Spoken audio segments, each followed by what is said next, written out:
കൊലോസ്യ ലേഖനം 2-ാം അധ്യായത്തിൻ്റെ 14-ാം വാക്യവും 15-ാം വാക്യവും.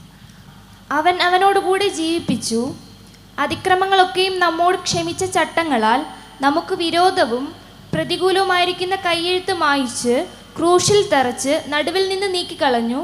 വാഴ്ചകളെയും അധികാരങ്ങളെയും ആയുധവർഗം വെപ്പിച്ച് ക്രൂശിൽ അവരുടെ മേൽ ജയോത്സവം കൊണ്ടാടി അവരെ പരസ്യമായ കാഴ്ചയാക്കി.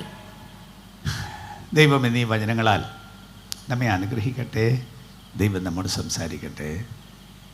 അതിനുള്ള ഒരുക്കത്തോടാണ് നിങ്ങളിരിക്കുന്നതെന്ന് എനിക്കറിയാം. എന്നാലും പ്രത്യേകമായിട്ട് ഒന്ന് വചനം ശ്രദ്ധിക്കാനുള്ള കൃപയ്ക്ക് വേണ്ടി നമുക്ക് ദൈവത്തോട് അപേക്ഷിക്കാം. അടികളുടെ പിതാവേ, ഈ കുറ്റിക്കാട് ദേശം അങ്ങേ അറിയാൻ അങ്ങ് ഒരുക്കിയിട്ടുള്ള വഴികൾക്കായി സ്തോത്രം. ഈ ദേശത്ത് അങ്ങയുടെ രക്ഷയും അങ്ങയുടെ കൃപയും അറിഞ്ഞ ജനത്തിനായി സ്തോത്രം. അത് ദേശത്തിന് മൊത്തമുള്ളതാണല്ലോ. എല്ലാ മനുഷ്യർക്കും അത് കിട്ടണമെന്ന് അങ്ങ് ആഗ്രഹിക്കുന്നു. അങ്ങയുടെ ആഗ്രഹത്തിൻ്റെ ഭാഗമാണ് അങ്ങയുടെ സന്ദേശം എല്ലാ മനുഷ്യരോടും വിളിച്ചു പറയണമെന്നുള്ളത്. അതിനായി ഈ കുറ്റിക്കാട് സഭ ക്രമീകരിച്ചിരിക്കുന്ന ഈ യോഗത്തിൽ കഴിഞ്ഞ 3 ദിവസവും ദൈവശബ്ദം ദേശത്തോട് പറഞ്ഞല്ലോ. ഈ 4-ാമത്തെ ദിവസം ഞങ്ങൾ ഈ രാത്രിയിൽ അങ്ങയുടെ മുമ്പാകെ കൂടി വന്നിരിക്കുന്ന ഈ തുറസായ സ്ഥലത്ത് ഞങ്ങൾ അങ്ങയ്ക്ക് നന്ദി പറയുകയും ദൈവമേ അങ്ങയുടെ വചനത്തിന് വേണ്ടി ആഗ്രഹിക്കുകയും ചെയ്യുന്നു. ആ വചനം ഞങ്ങൾക്ക് അങ്ങ് വിശദീകരിച്ച് തരണമേ. അത് ഉൾക്കൊള്ളുവാൻ ഞങ്ങളുടെ മനസ്സിനും ഞങ്ങളുടെ ശരീരത്തിനും ഞങ്ങളുടെ ആളത്വത്തിനും കൃപ തരണമേ എന്ന് ഞങ്ങൾ പ്രാർത്ഥിക്കുന്നു. വചനത്തിൻ്റെ അധികാരം ഇന്ന് രാത്രി ഈ ദേശത്ത് വെളിപ്പെട്ടു വരട്ടെ. അതിൻ്റെ ശക്തിയുടെ പ്രത്യക്ഷത ഇന്ന് രാത്രി ഈ ദേശത്തുണ്ടാകണമേ. എല്ലാ നന്മയ്ക്കായിട്ടും സ്തോത്രം ചെയ്യുന്നു. അങ്ങയുടെ വചനത്തിലൂടെ ഇന്ന് രാത്രി എന്ത് സാധിക്കണം എന്ന് അങ്ങ് ആഗ്രഹിക്കുന്നുവോ അതതിൻ്റെ പൂർണ്ണ അളവിൽ ഇവിടെ സംഭവിക്കുവാൻ ഇടയാക്കണം എന്ന് ഞങ്ങൾ പ്രാർത്ഥിക്കുന്നു. എല്ലാ നിറവുകൾക്കായും നന്ദിയോട് സ്തോത്രം. യേശു ക്രിസ്തുവിൻ്റെ നാമത്തിൽ തന്നെ ആമേൻ. ആ വാക്യങ്ങളൊന്നുകൂടി ശ്രദ്ധിക്കുമോ? അവിടെ പറയുന്നത്, അതിക്രമങ്ങളൊക്കെയും നമ്മോട് ക്ഷമിച്ച ചട്ടങ്ങളാൽ നമുക്ക് വിരോധവും പ്രതികൂലവുമായിരുന്ന കയ്യെഴുത്തു മായിച്ച് ക്രൂശിൽ തറച്ച് നടുവിൽ നിന്ന് നീക്കിക്കളഞ്ഞു. വാഴ്ചകളെയും അധികാരങ്ങളെയും ആയുധവർഗം വെപ്പിച്ച് ക്രൂശിൽ അവരുടെ മേൽ ജയോത്സവം കൊണ്ടാടി അവരെ പരസ്യമായ കാഴ്ചയാക്കി. ക്രൂശിൽ സംഭവിച്ച കാര്യം, ക്രൂശ് എന്നിവിടെ പറയുന്നത് യേശുക്രിസ്തു മരിച്ച ആ ക്രൂശ്. ക്രൂശ് എന്ന് പറയുമ്പോൾ അക്ഷരാർത്ഥത്തിൽ ആ ക്രൂശെന്ന അർത്ഥത്തിലല്ല, ആ ക്രൂശിൽ നടന്ന സംഭവം, യേശുക്രിസ്തുവിൻ്റെ ക്രൂശീകരണം, യേശുക്രിസ്തുവിൻ്റെ മരണം. ആ മരണത്തിലൂടെ എന്താണ് സാധിച്ചിരിക്കുന്നത് എന്ന 2 പ്രധാന കാര്യങ്ങളാണ് ഇവിടെ പറയുന്നത്.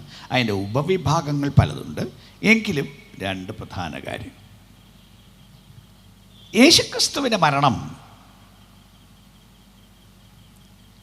ആളുകൾ കേട്ടിട്ടുള്ള കാര്യമാണ്. നമ്മുടെ കേരളത്തിൽ ആ കാര്യങ്ങൾ കേട്ടിട്ടില്ലാത്ത ആളുകളുടെ സംഖ്യ വളരെ വളരെ കുറവായിരിക്കും. പ്രത്യേകിച്ച് ആണ്ടിലൊരിക്കൽ ക്രൂശീകരണത്തിൻ്റെ ഒരാഴ്ച എന്നുള്ള കഷ്ടാനുഭവ ആഴ്ചയിൽ ഈ സന്ദേശങ്ങൾ ദേശത്ത് വിളംബരം ചെയ്യാൻ പള്ളികളിലെല്ലാം അതിൻ്റെ പ്രത്യേക ആരാധനയും അതിൻ്റെ പ്രത്യേക പ്രസംഗങ്ങളും എല്ലാം നടക്കാറുണ്ട്. മാത്രമല്ല, വളരെ പുരാതന കാലം മുതൽ എല്ലാ തെരുക്കോണലുകളിൽ നിന്നുകൊണ്ട് ഈ സന്ദേശം വിളിച്ചു പറഞ്ഞിട്ടുണ്ട്. ഇന്ന് അതിൻ്റെ അളവിന് കുറച്ച് കുറവ് വന്നിട്ടുണ്ടെങ്കിലും ദേശം ദേശമായി പോയി ഈ ദൂത് വിളിച്ചു പറഞ്ഞത് ഞാനും ഓർക്കുന്നു. ഞാൻ പറഞ്ഞില്ലേ, ഏകദേശം ഒരു 50 വർഷത്തോളം മുമ്പ് ഈ ദേശത്തൊക്കെ വന്ന് പ്രസംഗിക്കാൻ എനിക്കും സാധിച്ചിട്ടുണ്ട്. അങ്ങനെ എത്രയോ പേർ. യേശുക്രിസ്തുവിൻ്റെ ക്രൂശീകരണം എന്നുള്ളത് പൊതുവെ അറിയാവുന്നൊരു സംഗതിയാണ് എന്ന് നമുക്ക് തോന്നാം. ക്രിസ്തീയ വിശ്വാസത്തിൻ്റെ വളരെ അടിസ്ഥാനപരമായ ഒരു സത്യമാണ് യേശുക്രിസ്തുവിൻ്റെ ക്രൂശീകരണം. യേശുക്രിസ്തു മരിച്ചു എന്നുള്ളത് ദുഃഖത്തോടെ മനുഷ്യൻ ഓർക്കുന്നൊരു വാർത്തയല്ല. ദുഃഖവെള്ളി എന്നൊക്കെ പറയും. ദുഃഖവെള്ളി എന്ന് പറയുന്നെങ്കിലും വാസ്തവത്തിൽ ആളുകൾ ദുഃഖിക്കേണ്ട ഒരു ദിവസമല്ലത്. ആളുകളുടെ ദുഃഖം മാറ്റുന്ന ഒരു ദിവസമാണ് ആ ദിവസം. ഞാൻ പറഞ്ഞില്ല, ഇന്നെനിക്ക് പറയാനുള്ള സന്ദേശം യേശുക്രിസ്തുവിൻ്റെ മരണം കൊണ്ടും ക്രൂശീകരണം കൊണ്ടും, ക്രൂശീകരണത്തിലൂടെയാണ് അവിടുന്ന് മരിച്ചത്, അതുകൊണ്ട് ക്രൂശ്, അതുകൊണ്ട് എന്താണ് സാധിച്ചതെന്ന് പറയുന്ന ഈ 2 പ്രയോഗങ്ങൾ, ഈ 2 വാക്യങ്ങളോട് 2 കാര്യം ഒന്നുകൂടെ നോക്കാമോ? അതിക്രമങ്ങളൊക്കെയും നമ്മോട് ക്ഷമിച്ച ചട്ടങ്ങളാൽ നമുക്ക് വിരോധവും പ്രതികൂലവുമായിരുന്ന കയ്യെഴുത്തും അയച്ചു ക്രൂശിൽ തറച്ച് നടുവിൽ നിന്ന് നീക്കിക്കളഞ്ഞു എന്ന് പറയുമ്പോൾ അതിൻ്റെ ഓരോ ഭാഗത്തെയും ഒരല്പം ഞാൻ ഒന്ന് വിശദീകരിക്കണം. അവിടെ പറയുന്നത് അതിക്രമങ്ങളൊക്കെയും നമ്മോട് ക്ഷമിച്ച ചട്ടങ്ങളാൽ. അപ്പം മനുഷ്യരോട് അതിക്രമം ക്ഷമിക്കാൻ വേണ്ടിയായിരുന്നു ഈ മരണം. അതിക്രമം ക്ഷമിക്കാൻ. എന്താണ് അതിക്രമം എന്ന് പറഞ്ഞാൽ? പരിധി വിട്ടുള്ള പോക്ക്, അതിര് ലംഘിച്ചുള്ള പോക്ക്, അതല്ലേ അതിക്രമം എന്ന് പറയുന്നാൽ? ചിലടത്തൊക്കെ ബോർഡ് വെച്ചിരിക്കുന്നില്ലേ, അതിക്രമിച്ച് കടക്കരുത്, ഇത്രയും വരെ പോകാവൂ, അതിനപ്പുറത്തോട്ട് പോകാൻ പാടില്ല. അതിക്രമം എന്ന് ഇവിടെ പറയുന്നത് മനുഷ്യന് ദൈവം ഈ ലോകത്തിൽ അനുവദിച്ച കാര്യങ്ങളുണ്ട്, അനുവദിക്കാത്ത കാര്യങ്ങളുണ്ട്. നമ്മളെല്ലാവരും ദൈവത്തിൻ്റെ സൃഷ്ടികളാണ്. ഈ അഖിലാണ്ടം മൊത്തം ദൈവത്തിൻ്റെ വകയാണ്. ഇതാരും മനുഷ്യരുണ്ടാക്കിയതല്ല. ഇതിൻ്റെ നിർമ്മാതാവ്, ഇതിൻ്റെ ഉടമസ്ഥൻ, ഇതിൻ്റെ ഭരണാധികാരി ദൈവമാണ്. അപ്പം ആ ദൈവത്തിന് ഈ അഖിലാണ്ടത്തിൽ മനുഷ്യൻ ജീവിക്കേണ്ടതിന് വെച്ച നിയമങ്ങളുണ്ട്, ക്രമമുണ്ട്. അതിനകത്ത് നിന്ന് വേണം മനുഷ്യൻ ജീവിക്കാൻ. അത് ലംഘിച്ചാൽ അതിൻ്റെ പേരാണ് അതിക്രമം. അല്ല, ഇച്ചിരൂടെ ലളിതമായി ഞാൻ വേറൊരു ഭാഷയിലൊക്കെ പറഞ്ഞാൽ, മനുഷ്യന് ജീവിക്കാൻ ദൈവം കൊടുത്ത നിയമങ്ങൾ പുസ്തകത്തിൽ എഴുതി വച്ചിട്ടുണ്ട്. ആ നിയമങ്ങൾ എഴുതിയ പുസ്തകമാണ് എൻ്റെ കയ്യിലിരിക്കുന്ന ഈ വിശുദ്ധ ബൈബിൾ. ഞാൻ എൻ്റെ കവർ അതിനിട്ടിരിക്കുന്നു എന്നുള്ളതാണ്, അത് സൂക്ഷിച്ചു വെക്കാൻ വേണ്ടി, കേടുവരാതിരിക്കാൻ വേണ്ടി. അവ ദൈവത്തിൻ്റെ നിയമമാണത്. ആ നിയമം ലംഘിച്ചാൽ അതിന് പറയുന്ന പേരാണ് അതിക്രമം. ആ അതിക്രമങ്ങളൊക്കെയും നമ്മോട് ക്ഷമിച്ച ചട്ടങ്ങളാൽ, ആ വാക്കിലേക്ക് എളുപ്പം കഴിഞ്ഞ് തിരിച്ചു വരാം, നമുക്ക് വിരോധവും പ്രതികൂലവുമായിരുന്ന കയ്യെഴുത്ത് മായിച്ച് ക്രൂശിൽ തറച്ച് നടുവിൽ നിന്ന് നീക്കിക്കളഞ്ഞു. അപ്പം ക്രൂശിൽ ചെയ്തൊരു കാര്യം, നമുക്ക് വിരോധമായ ഒരു കയ്യെഴുത്തുണ്ടായിരുന്നു എന്ന്, നമുക്ക് വിരോധമായിട്ട് എഴുതിയിരുന്നു, അത് മായിച്ചു കളഞ്ഞു. ക്രൂശിൽ തറച്ചു, അതൊന്ന് എടുത്തു മാറ്റിക്കളഞ്ഞു. ഞാൻ പറഞ്ഞില്ല, അതൊരു അല്പം ഒന്ന് വ്യാഖ്യാനിക്കുകയാണെന്നുള്ളതാണ് എൻ്റെ ജോലി. എന്താണ് ഈ പറയുന്നതിൻ്റെ അർത്ഥം? എല്ലാ മനുഷ്യർക്കും വിപരീതമായി ദൈവത്തിൻ്റെ ഒരു കയ്യെഴുത്ത് എന്ന് പറയുമ്പോൾ ദൈവത്തിൻ്റെ സംവിധാനങ്ങളെല്ലാം വലിയ ഒരു കോടതി സംവിധാനത്തിലാണ് വേദപുസ്തകത്തിലെ കുറേ ഭാഗത്തെ വിശദീകരണങ്ങൾ. കോടതി ഭാഗമാണ്. കോടതി ശരിയും തെറ്റും പരിശോധിക്കുന്നു. ഒരു കേസ് വന്നാൽ തെളിവ് നോക്കി ഏതാണ് ശരി ഏതാണ് തെറ്റ് എന്ന് കണ്ടെത്തി വിധിക്കുകയാണ് കോടതിയുടെ ജോലി. അപ്പം അങ്ങനെ ദൈവത്തിന് കോടതിയുണ്ട്. ദൈവത്തിൻ്റെ കോടതി പരമമായ കോടതിയാണ്. എല്ലാം അറിയുന്ന കോടതിയാണ്. എല്ലാ മനുഷ്യരെയും വിധിക്കുന്ന കോടതിയാണ്. വിധി പലരുടെ നേരെയും വന്നിട്ടുണ്ട്, എല്ലാവരുടെ നേരെയും വന്നിട്ടുണ്ട്. എന്നാൽ വിധി നടപ്പാക്കുന്നൊരു ദിവസം ഭാവിയിൽ വരികയും ചെയ്യുന്നു. സകല മനുഷ്യരെയും ദൈവം ഒരു ദിവസം വിധിക്കും എന്ന് പറയുമ്പോൾ ഞാൻ മുമ്പ് പറഞ്ഞു, ഒന്നുകൂടെ പറയുകയാണ്. നമ്മളെ ദൈവം ഉണ്ടാക്കി. നമ്മൾ ജീവിക്കുന്ന ഭൂമി ദൈവത്തിൻ്റെ ഭൂമി. നമ്മൾ അനുഭവിക്കുന്ന നന്മകളൊന്നും നമ്മളാരും ഉണ്ടാക്കിയതല്ല, നമ്മുടെ വലിയ പൂപ്പന്മാരുണ്ടാക്കിയല്ല. നിങ്ങൾ ശ്വസിക്കുന്ന പ്രാണവായു ആരുണ്ടാക്കി? നമ്മളുണ്ടാക്കിയോ? നമ്മൾ ജീവിക്കുന്ന രാജ്യത്തിൻ്റെ സർക്കാർ ഉണ്ടാക്കി തന്നാണോ നമ്മൾ അനുഭവിക്കുന്ന പ്രാണവായു, ശ്വസിക്കുന്ന പ്രാണവായു? അതില്ലാതെ നമുക്ക് ജീവിക്കാനേ പറ്റില്ലല്ലോ. നമ്മൾ കുടിക്കുന്ന വെള്ളം ആരുണ്ടാക്കി? ചിലപ്പോൾ പല ദേശത്തും പഞ്ചായത്തോ മുനിസിപ്പാലിറ്റിയോ ഒക്കെ പൈപ്പ് ഇട്ട് വെള്ളം അവിടെ കൊണ്ടു തന്നിട്ടുണ്ടാവാം. പക്ഷേ ആ വെള്ളം മുനിസിപ്പാലിറ്റി ഉണ്ടാക്കിയതല്ലല്ലോ. ആ വെള്ളം ദൈവം ഉണ്ടാക്കിയ വെള്ളമല്ലേ. ദൈവം ഉണ്ടാക്കിയ വെള്ളം നമ്മുടെ ദേശത്ത് കൊണ്ട് എത്തിച്ചു തരിക എന്ന ജോലിയാണ് പഞ്ചായത്തോ മുനിസിപ്പാലിറ്റിയോ എല്ലാം ചെയ്തത്. പക്ഷെ അതിൻ്റെ ഉടമസ്ഥൻ, അതുണ്ടാക്കിയവൻ ദൈവമാണ്. മനുഷ്യൻ താമസിക്കുന്ന എവിടെയും അതുണ്ടാക്കി വെച്ചിട്ടില്ലേ. വലിയ മലയുടെ മണ്ടയ്ക്ക്, പാറയുടെ ഇടയിൽ ഒക്കെ ജലം നീരൊഴുക്കുണ്ടാക്കിയിരിക്കുന്ന ദൈവം. അങ്ങനെ അങ്ങോട്ട് പറഞ്ഞാൽ നാം അനുഭവിക്കുന്ന ഈ ചൂടും ഈ സൂര്യപ്രകാശവും ഈ അന്തരീക്ഷവും മുഴുവനും ഭൂമിയിൽ ഒരുത്തരുടെയും വകയല്ലല്ലോ. ഇത് അത്യുന്നതനായ ദൈവം ഉണ്ടാക്കിയതല്ലേ. മഴയോ മഞ്ഞോ വേണമെങ്കിൽ ഉണ്ടാക്കാൻ ഭൂമിയിൽ ഒരു ശാസ്ത്രജ്ഞനോ ഒരു സർക്കാരിനോ കഴിയില്ലല്ലോ. ഇത് മുഴുവൻ ദൈവത്തിൻ്റെ വകയാണെങ്കിൽ. അല്ല, നിങ്ങളുടെ ശരീരം ഇന്ന ഷേപ്പിൽ വേണമെന്ന് നിങ്ങളുടെ അപ്പനും അമ്മയും തീരുമാനിച്ചതിൻ്റെ ഫലമായിട്ടാണോ നിങ്ങളുടെ ഷേപ്പ് ഉണ്ടായത്? നിങ്ങൾ ആണായി പിറക്കണോ പെണ്ണായി പിറക്കണമോ എന്ന് തീരുമാനിച്ചത് നിങ്ങളുടെ അപ്പനും അമ്മയുമാണോ വേറെ ആരെങ്കിലും മനുഷ്യരാണോ? ആർക്കും ഇതിൻ്റെ മേൽ നിയന്ത്രണം ഉണ്ടായിരുന്നില്ലല്ലോ. നാട്ടിൽ എത്ര ആണ് വേണം എത്ര പെണ്ണ് വേണമെന്ന് തീരുമാനിക്കാൻ അഖിലാണ്ടത്തിൽ ആർക്കെങ്കിലും സ്വാതന്ത്ര്യമുണ്ടോ, അവകാശമുണ്ടോ? ഏകദേശം പുരുഷന്റെ സംഖ്യയ്ക്ക് തത്തുല്യമായി ലോകത്തിലെവിടെയും സ്ത്രീയെയും നിർമ്മിച്ച അത്യുന്നത ദൈവം സകലത്തിൻ്റെയും ഉടമസ്ഥനാണ് എന്ന് പറയുമ്പോൾ, അവിടുന്നാണെല്ലാം ഉണ്ടാക്കിയെന്ന് പറയുമ്പോൾ, അവിടുന്നാണ് പ്രാണവായു തരുന്നത്, അവിടുന്നാണ് കുടിക്കാൻ വെള്ളം തരുന്നത്, അവിടുന്നാണ് സൂര്യപ്രകാശം തരുന്നത് എന്നൊക്കെ പറയുമ്പോൾ അത് സത്യമാണല്ലോ. അങ്ങനെയാണെങ്കിൽ ആ ആളിനോട് കടപ്പാടും ഉത്തരവാദിത്വവും ഭൂമിയിൽ എല്ലാവർക്കും ഇല്ലേ? ഞാൻ എൻ്റെ ഇഷ്ടത്തിന് ജീവിക്കും എന്ന് നിങ്ങൾ പറഞ്ഞാൽ, അല്ല, നിങ്ങൾക്ക് സ്വന്തമായിട്ട് എന്താണുള്ളത്?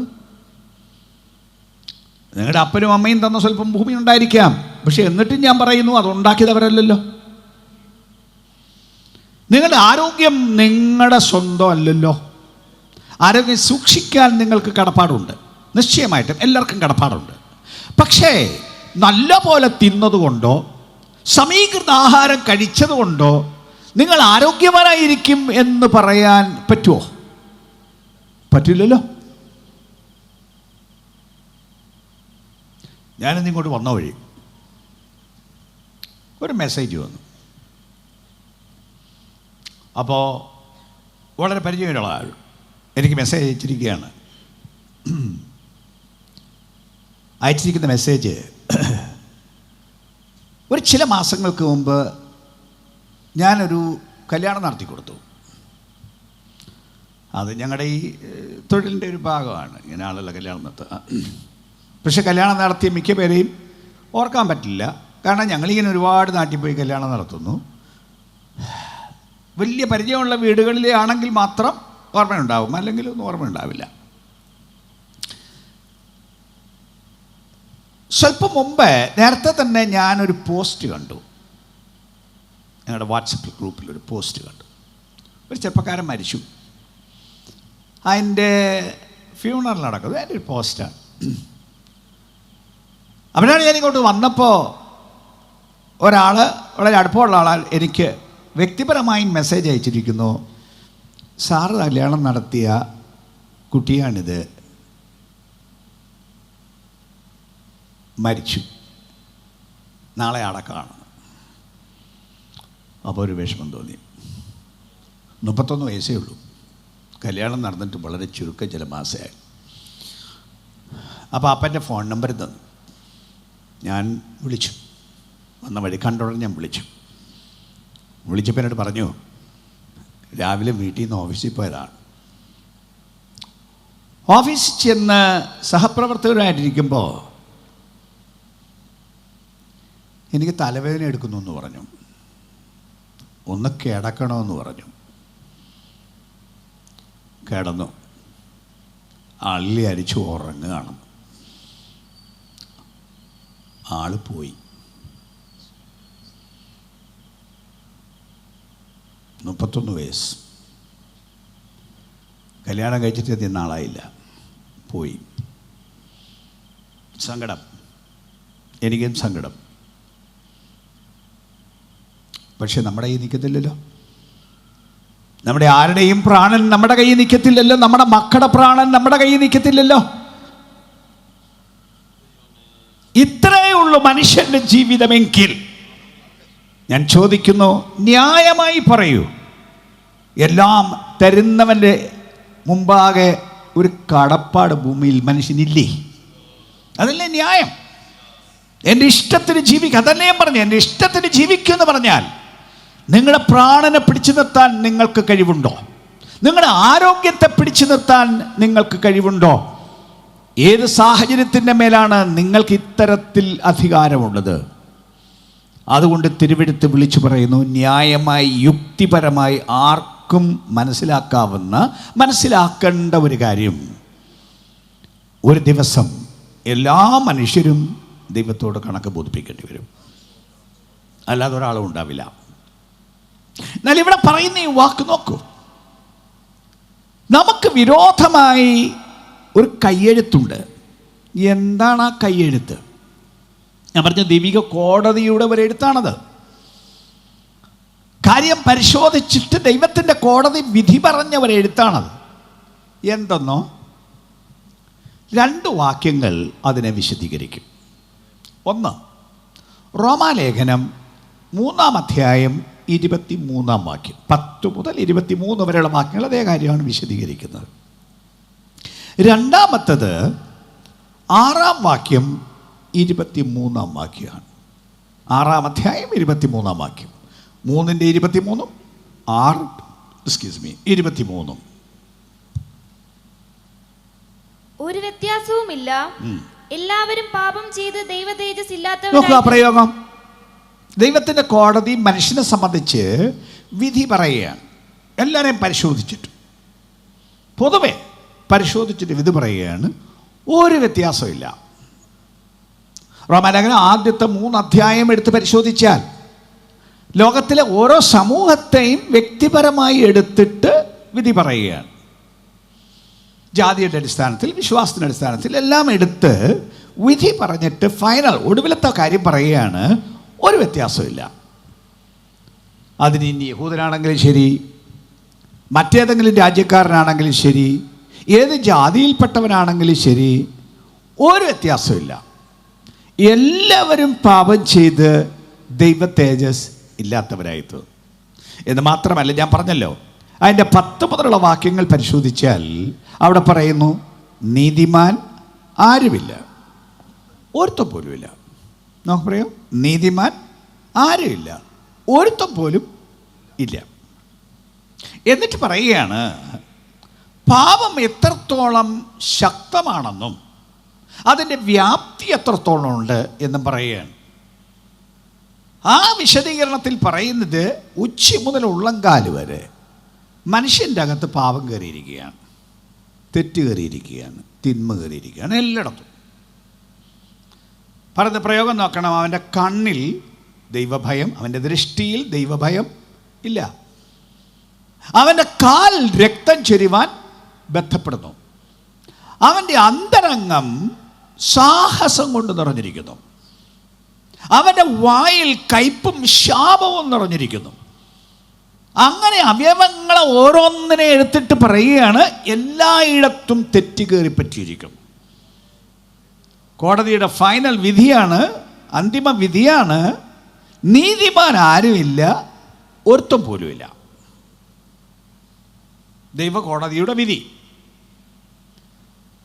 എന്നിട്ട് വിധി പറഞ്ഞിട്ട് ശിക്ഷ പറയുന്നത് ചിലപ്പോൾ കോടതി പിന്നീടൊരു ദിവസമാണ്. ആദ്യം കേസെല്ലാം പരിശോധിച്ചിട്ട് വിധി പറയും. ശരിയാ തെറ്റാ, ആരാണ് തെറ്റുകാരൻ എന്ന് വിധി പറയും. ചിലപ്പോൾ ഉടനെ ശിക്ഷ പറയില്ല. ശിക്ഷ 2 ദിവസം കഴിഞ്ഞോ കുറച്ച് ദിവസം കഴിഞ്ഞോ ആയിരിക്കാം ജഡ്ജി പറയുന്നത്.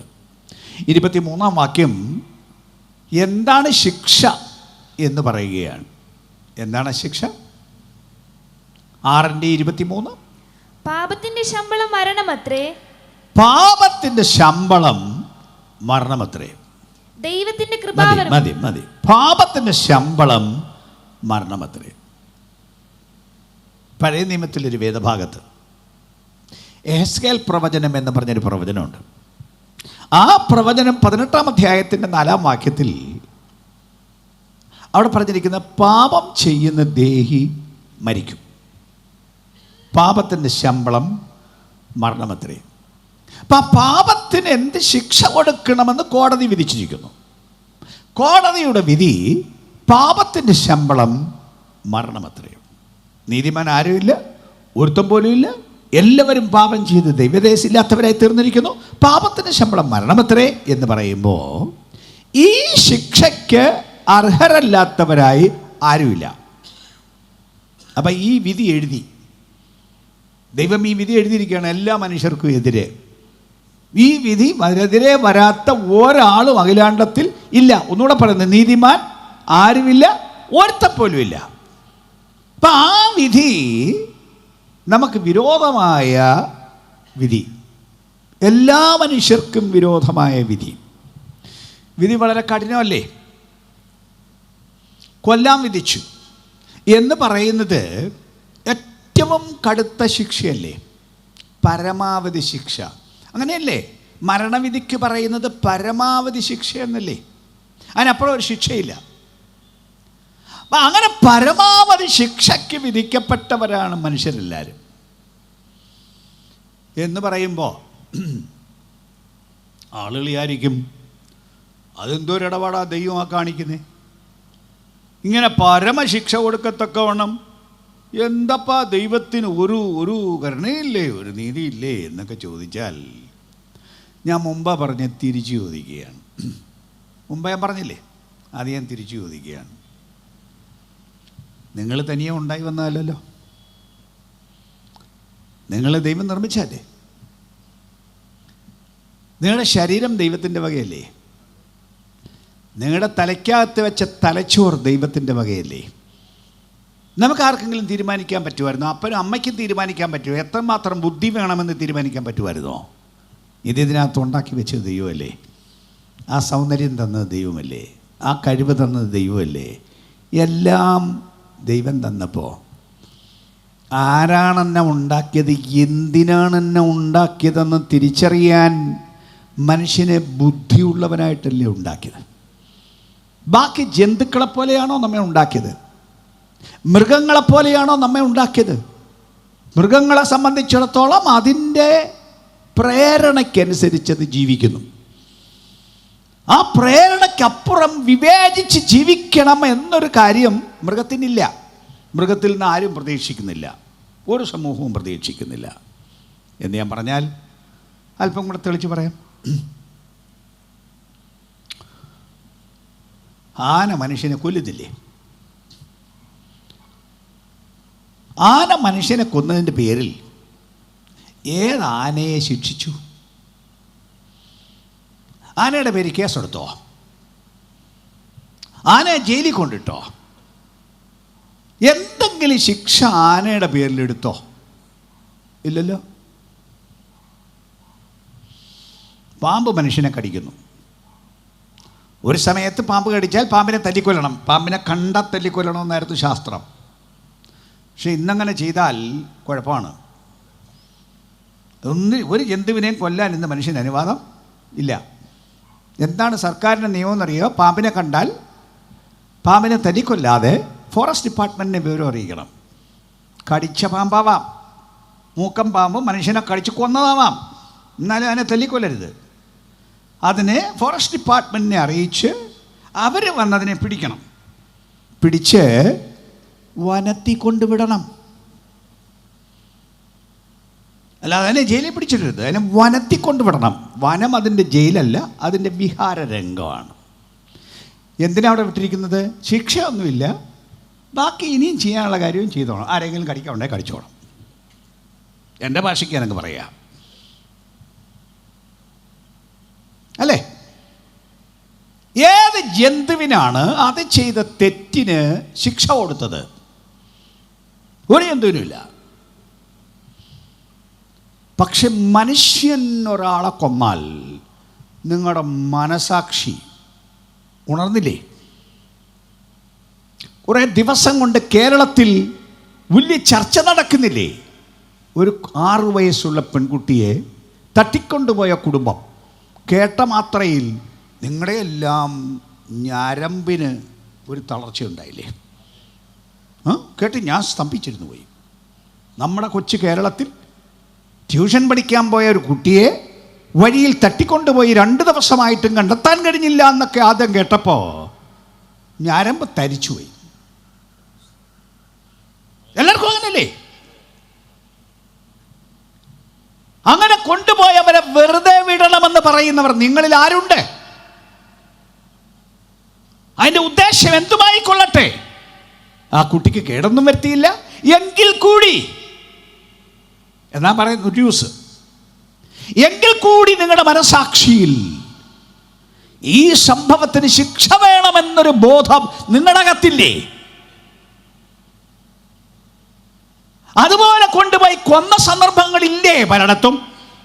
അതിനെതിരെ നിങ്ങളുടെ മനസാക്ഷി ഉണർന്ന് അവരെ വെറുതെ വിടരുത്, അവനെ കൊല്ലണം എന്ന് പറഞ്ഞ സന്ദർഭങ്ങൾ നമ്മുടെ ഈ രാജ്യത്ത് പലയിടത്തും നടന്നിട്ടില്ലേ? എന്താണ് നിങ്ങൾ പറയാൻ കാരണം? നിങ്ങൾ മൃഗത്തെ പോലെയല്ല, നിങ്ങൾ ജന്തുക്കളെ പോലെയല്ല, നിങ്ങൾ ബുദ്ധിയുള്ളവരാണ്, കാര്യങ്ങൾ വിവേചിച്ചറിയേണ്ടവരാണ്, ഉൾപ്രേരണയ്ക്കനുസരിച്ച് ജീവിക്കേണ്ടവരല്ല. എന്തിനേയും വിവേചിച്ച് ശരിയും തെറ്റും തിരിച്ചറിയാൻ മനുഷ്യന് കഴിവുണ്ടെന്നും ആ കഴിവിനനുസരിച്ച് ജീവിക്കണമെന്നും മനുഷ്യന്റെ മനസാക്ഷിയാണ്, നിങ്ങളുടെ ബോധമാണ്, ലോകത്തിന്റെ സാമാന്യ ബോധമാണ്. നിങ്ങൾ തന്നെ പറയുന്നു, നിങ്ങളുടെ മനസാക്ഷി പറയുന്നു, നിങ്ങളുടെ മനസ്സ് പറയുന്നു തെറ്റിന് ശിക്ഷ കൊടുക്കണമെന്ന്. അല്ലാത്ത മനുഷ്യരാര്? വെറും തന്നിഷ്ടത്തിനും തെറ്റിനും ജീവിക്കുന്നവരല്ലാതെ വേറെ ആരിതിനെ ന്യായീകരിക്കും? അല്ല, അവരുടെ കാര്യവും ഞാൻ പറയാം. ഇപ്പോൾ ഒരു സ്ഥിരം മോഷ്ടാവ്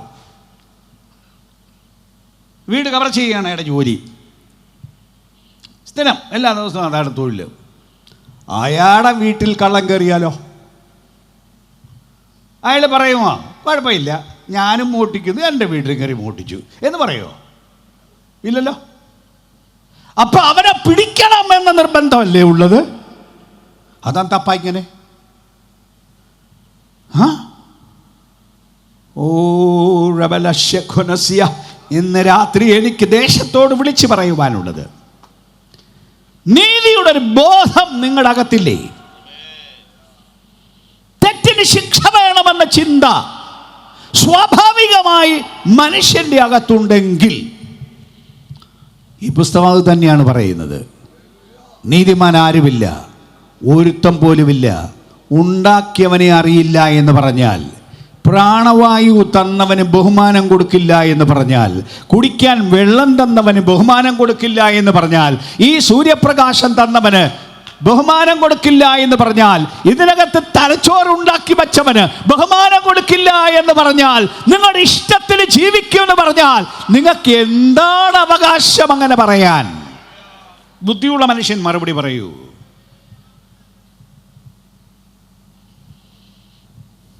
ജീസസ് വിരോധമായ കയ്യെഴുത്ത്, പ്രതികൂലമായ കയ്യെഴുത്ത് എല്ലാവരുടെയും ജീവിതത്തിന് നേരെ എഴുതിയിരുന്നു. കൊല്ലണം എന്ന് ഈ പുസ്തകം പറയുമ്പോൾ ആ വാക്കിന് വലിയ അർത്ഥമുണ്ട്. ആ വലിയ അർത്ഥം ഞാൻ ചുരുക്കത്തിലൊന്ന് പറഞ്ഞാൽ, നമ്മൾ മരണമെന്ന് പറഞ്ഞാൽ ഒരു ദിവസം നമ്മുടെ ശ്വാസം പോകുന്നതാണ് നമ്മൾ മരണമെന്ന് പറയുന്നത്. ശരിയാണ്, അതിനെ മരണമെന്നാണ് പറയുന്നത്.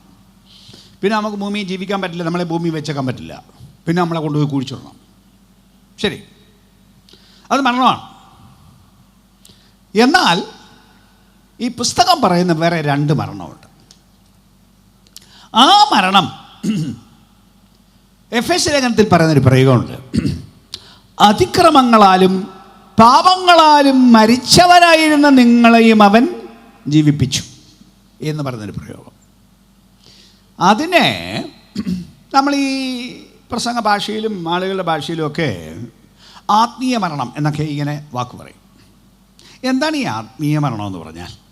ആത്മീയ മരണം എന്ന് പറഞ്ഞാൽ, നമ്മുടെ ഈ അകത്തൊരാളിരിപ്പുണ്ട്, അയാളാണ് ശരിയാൾ. അല്ല, ഈ കാണുന്നതല്ല ആൾ. ഈ കാണുന്ന ആളിൻ്റെ അകത്തുനിന്ന് ഈ ആളങ്ങ് പോയാൽ പിന്നെ ഈ ആളിനെ ആളെന്ന് വിളിക്കുമോ? ഇല്ലെങ്കിൽ പിന്നെ ഉടനെ വിളിക്കുന്നത് ശവമെന്നല്ലേ? അല്ലേ? അപ്പോൾ അകത്താണ് ആളിരിക്കുന്നത്. ആ ആൾ, അതാണ് അസലാൾ. ആ ആളിന് ദൈവത്തോടുള്ള അകൽച്ചയ്ക്ക് പറയുന്ന പേരാണ് മരണം. well, എൻ്റെ ഭാഷ അത്ര വ്യക്തമായില്ലെന്ന് എനിക്കറിയാം, അതുകൊണ്ട് ഇച്ചിരി വ്യക്തമായിട്ട് അറിയാം. ഞാൻ പറഞ്ഞില്ലേ, എൻ്റെ ശൈലിക്കാണ് ഞാൻ പറയുന്നത്. ഇപ്പോഴേ നിങ്ങളുടെ വീട്ടിൽ നിങ്ങൾക്ക് ഏറ്റവും അടുത്തൊരാൾ മരിച്ചു. അമ്മ മരിച്ചു, ഇല്ലേ അപ്പൻ മരിച്ചു, അല്ലെങ്കിൽ മകൻ മരിച്ചു, മകൾ മരിച്ചു, ഭർത്താവ് മരിച്ചു. നമ്മൾ ആദ്യം അത് പറയുന്നത്, ഇന്നത്തെ കാലത്ത് വാർത്ത വന്നാൽ ഉടൻ ഫോൺ എടുത്ത് വിളിച്ച് പറയല്ലേ, ആദ്യം ഏറ്റവും അടുത്ത ആളിനോടല്ലേ അത് പറയുന്നത്. പറയുമ്പോൾ നിങ്ങളെന്താ ആദ്യം പറയുന്നത്? അമ്മ മരിച്ചു എന്നാണോ? അമ്മ പോയി എന്നാ പറയുന്നത്, മരിച്ചു എന്ന് പിന്നെ പറയത്തുള്ളൂ. അമ്മ പോയി, ശരിയാണ്, അമ്മ പോയി. എവിടെ പോയി? ഇതിനകത്ത് അമ്മയില്ല, അമ്മയങ്ങ് പോയി. അതല്ലേ ആൾ. ശരി, ആ ആൾ. അപ്പോൾ ആ പോയതാണ് മരണം. പിന്നെ അവരോട് താമസിക്കാൻ പറ്റില്ല, അങ്ങ് പോയി. ഇതേ സംഭവം ലോകത്തിൽ ഏറ്റവും പ്രധാനമായി നടന്നത്, ആദ്യത്തെ മനുഷ്യനെ ഉണ്ടാക്കി ദിവസവും ദൈവത്തിൻ്റെ കൂടെ താമസിക്കാൻ സഹകരിക്കാനും ഉണ്ടാക്കിയവൻ തൻ്റെ ജീവിതത്തിൽ തെറ്റുഭവിച്ചു കഴിഞ്ഞപ്പോൾ അകത്തൊരു തോന്നൽ, ഇന്ന് ദൈവം വരുമ്പോൾ അങ്ങോട്ട് ചെല്ലാൻ പറ്റില്ല, പേടി, ഒളിച്ചു. ദൈവം വന്നു, കാര്യമെല്ലാം ചോദിച്ചു, തനിക്ക് പറ്റിയതെല്ലാം പറഞ്ഞു. ഞാൻ പേടിച്ചൊളിച്ചാണെന്ന് പറഞ്ഞു, ഞാൻ നഗ്നനാകും കൊണ്ട് ഒളിച്ചതാണെന്നും പറഞ്ഞു. കാര്യമെല്ലാം പറഞ്ഞു വെച്ച അവസാനം ദൈവം പറഞ്ഞു, ഇറങ്ങ് പുറത്ത്, ഗെറ്റ് ഔട്ട്. ഞാൻ ഉണ്ടാക്കിയ സ്ഥലത്ത്, ഈ തോട്ടത്തിൽ ഇനി ജീവിക്കാൻ പറ്റില്ല, നിനക്ക് താമസിക്കാൻ തന്ന നല്ല സ്ഥലത്ത് താമസിക്കാൻ പറ്റില്ല, ഗെറ്റ് ഔട്ട്. പിന്നെ ദൈവത്തോട് അടുത്തെല്ലാം പറ്റിയില്ലല്ലോ. ഇന്നും പറയൂ, ദൈവത്തോടെ ഏറ്റവും അടുത്ത് ജീവിക്കാൻ പറ്റുമെന്ന് ബോധ്യമുള്ള എത്ര മനുഷ്യരുണ്ട്? അതൊരു ആത്മീക ജീവിത സംഭവമുണ്ടായ ശേഷമല്ലേ ആ ചിന്ത വന്നുള്ളൂ. ബാക്കി ബഹുഭൂരിപക്ഷം ജനത്തിനും, ക്രിസ്ത്യാനിത്വം ഉൾപ്പെടെ ഞാൻ പറയുന്നു, ദൈവത്തിന് എനിക്ക് അങ്ങനെ ചെല്ലാൻ പറ്റില്ലെന്നും, ചെല്ലണമെങ്കിൽ വേറെ ആരുടെയെങ്കിലും പ്രത്യേക സഹായം വേണമെന്നും. സ്തോത്രം. നമ്മുടെ പാസ് പറഞ്ഞ പോലെ പല ആൾക്ക് അങ്ങനെ തോന്നലുണ്ട്, എനിക്ക് വരണമെങ്കിൽ ആരെങ്കിലും ചില മധ്യസ്ഥരോട് വരണമെന്ന്. അത് ആളുകൾ അങ്ങനെ ഉണ്ടാക്കിയൊരു ധാരണയാണ്. എന്നെ ആളുകൾ സമീപിക്കാൻ വേണ്ടിയാണ് എൻ്റെ സ്ഥാനം, അവരെ സഹായിക്കാൻ വേണ്ടിയാണ് എൻ്റെ സ്ഥാനം. എന്നാലും എല്ലാവരുടെയും തോളെ കൈയിടുന്നൊരു സ്വഭാവം എനിക്ക് ഇല്ല. ഒരു ഭരണകർത്താവ് എന്ന നിലയിൽ, അതിൻ്റെ ഗൗരവത്തിൽ നിൽക്കുന്ന ഒരാളെന്ന നിലയിൽ ആളുകൾക്കൊരു ഭയമുണ്ട് എന്നുള്ളത് ശരിയാണ്. അപ്പോൾ എന്താണ് ഇവിടെ സംഭവിക്കുന്നത്? മനുഷ്യർക്ക് ദൈവത്തിൻ്റെ അടുക്കൽ ചെല്ലാൻ ഇടയ്ക്കൊരാളുണ്ടെങ്കിലേ പറ്റൂ. അതും ആള് ചെന്നാലും എപ്പോഴും അവിടെ ഇരിക്കാൻ പറ്റുമെന്ന ബോധ്യമില്ല. പോയി കണ്ടു, പോയി, അത്രയല്ലേ ഉള്ളൂ.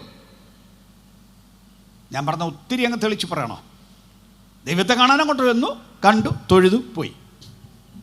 അല്ല, ദൈവത്തിൻ്റെ കൂടെ താമസിക്കാൻ പറ്റുമെന്നൊരു ബോധ്യം ഭൂമിയിൽ എത്ര മനുഷ്യർക്കുണ്ട്? ആ ഒരു നില എത്ര പേർക്കുണ്ട്? ആ ഉണ്ടായ അകൽച്ചയുടെ പേരാണ് മരണം. അടുക്കാൻ മേലാത്ത അകൽച്ച, അതിനാണ് അകത്ത മനുഷ്യൻ്റെ മരണം, ആത്മീയ മരണം എന്ന് പറയുന്നത്. അത് സംഭവിച്ചവർക്ക് മാറ്റം വരുത്തുന്ന കാര്യമാണ് ഇവിടെ പറയുന്നത്. ഇനിയൊരു മരണമുണ്ട്. ആ മരണം എന്ന് വെച്ചാൽ മേലാൽ ദൈവത്തിൻ്റെ ചെല്ലാൻ പറ്റാതെ വണ്ണം എന്നേക്കുമായിട്ട് ശിക്ഷിച്ച് തള്ളിക്കളയുന്ന ഒരു സ്ഥലം. അതിന് പറയുന്ന പേര് നരകം, തീപ്പൊയ്ക, ദണ്ഡന സ്ഥലം എന്നൊക്കെ പറയുന്ന ഒരു സ്ഥലം. അത് ഒടുവിലാണ്, വരാനുള്ള ഭാവി ലോകത്താണ്. അത് മനുഷ്യരെ മുഴുവൻ, മരിച്ചവരെയും തിരിച്ച് ജീവനോട് എഴുന്നേൽപ്പിച്ചു കൊണ്ടുവന്ന് ഓരോരുത്തരെയും അന്തിമമായി വിസ്തരിച്ച് വിധി പറഞ്ഞ് തള്ളുന്ന സ്ഥലം. അതിനെ വിളിക്കുന്നത് രണ്ടാം മരണം എന്നാണ്. അങ്ങനെയാണ് വെളിപ്പാട് പുസ്തകം 20-ാം അധ്യായം 14-ാം വാക്യം പറഞ്ഞ രണ്ടാമത്തെ മരണം. അപ്പം ഇങ്ങനെ മരണം ദൈവം വച്ച വിധിയാണ്. അത് വലിയ വിധിയാണ്. അപ്പം ഇതാണ് നമുക്കെതിരെ ഉണ്ടായിരുന്ന വിധി. പാപം ചെയ്യുന്ന ദേഹി മരിക്കും എന്ന് വിധി എഴുതിയിരുന്നിടത്ത് ആ പ്രതികൂലമായിരുന്ന കയ്യെഴുത്ത് മായ്ച്ചു. മരിക്കണമെന്ന് പറഞ്ഞ വിധി മായ്ച്ചു കളഞ്ഞു. മായ്ച്ച് പ്രതികൂലമായ വിധി മാറ്റി അനുകൂലമായ ഒരു വിധി ഈ ക്രൂശിൽ സമ്പാദിച്ചു എന്നാണ് എഴുതിയിരിക്കുന്നത്. എന്ന് പറയുമ്പോഴും അല്പം കൂടെ വിശദീകരിക്കണം. കാരണം എൻ്റെ പ്രസംഗം ഏത് മനുഷ്യർക്ക് മനസ്സിലാവണം. വിശദീകരിച്ചാൽ, ദൈവം നീതിമാൻ. ദൈവത്തിൻ്റെ സ്വഭാവം അങ്ങനെയാണ്, നീതിമാൻ. ചില ആളുകൾ ധരിക്കുന്നത്, ആളുകൾക്ക് ദൈവത്തെക്കുറിച്ച് ഉള്ള ധാരണകൾ പലതാണ്. എന്നാൽ ദൈവത്തിൻ്റെ ധാരണകൾ ഈ പുസ്തകം, ദൈവത്തെക്കുറിച്ചുള്ള ധാരണകൾ ഈ പുസ്തകം പറയുന്നുണ്ട്. അതെല്ലാം കൂടെ കൂട്ടിച്ചേർത്ത് വെക്കണം. ഏറ്റവും പ്രധാനമായി ദൈവത്തിൻ്റെ സ്വഭാവം പറഞ്ഞാൽ, അടിസ്ഥാന സ്വഭാവം പറഞ്ഞാൽ സത്യം, നീതി, വിശുദ്ധി. അടിസ്ഥാന യോഗ്യതകൾ വേറെ ഒത്തിരി ഉണ്ട്, എങ്കിലും വളരെ അടിസ്ഥാനപരമായത്, ബേസിക് സത്യം, നീതി, വിശുദ്ധി. ദൈവം നീതിമാനാണ്. നീതിമാൻ എന്ന് പറഞ്ഞാൽ ദൈവത്തിന് തെറ്റിനെ അനുകൂലിക്കാൻ പറ്റില്ല, തെറ്റിനെ അനുവദിക്കില്ല, ശരി മാത്രമേ അനുവദിക്കുകയുള്ളൂ. ശരിയുള്ള വിധി എന്താണ്? തെറ്റ് ചെയ്തവന് ശിക്ഷ കൊടുക്കണം, അല്ലേ ശരിയായ വിധി? തെറ്റുകാരനെ അനുകൂലിച്ചാൽ അത് നീതിയാവുമോ? ഇല്ലല്ലോ, അത് തെറ്റാവും. റോമാലേഖനം 3-ാം അധ്യായം അതിൻ്റെ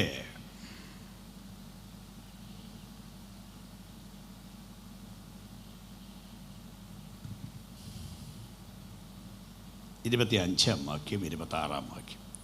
വിശ്വസിക്കുന്നവർക്ക് അവൻ തന്റെ രക്തം മൂലം പ്രായശ്ചിത്തമാകുവാൻ ദൈവം അവനെ പരസ്യമായി നിർത്തിയിരിക്കുന്നു.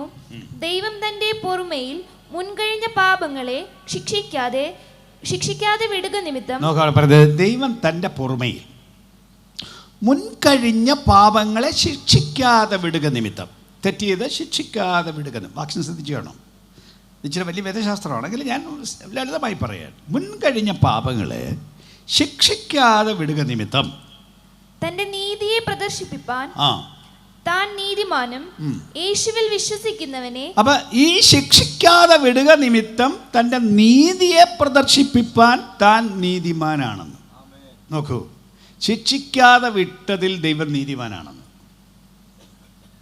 തെറ്റുകാരനെ ശിക്ഷിക്കുന്നതല്ലേ നീതി.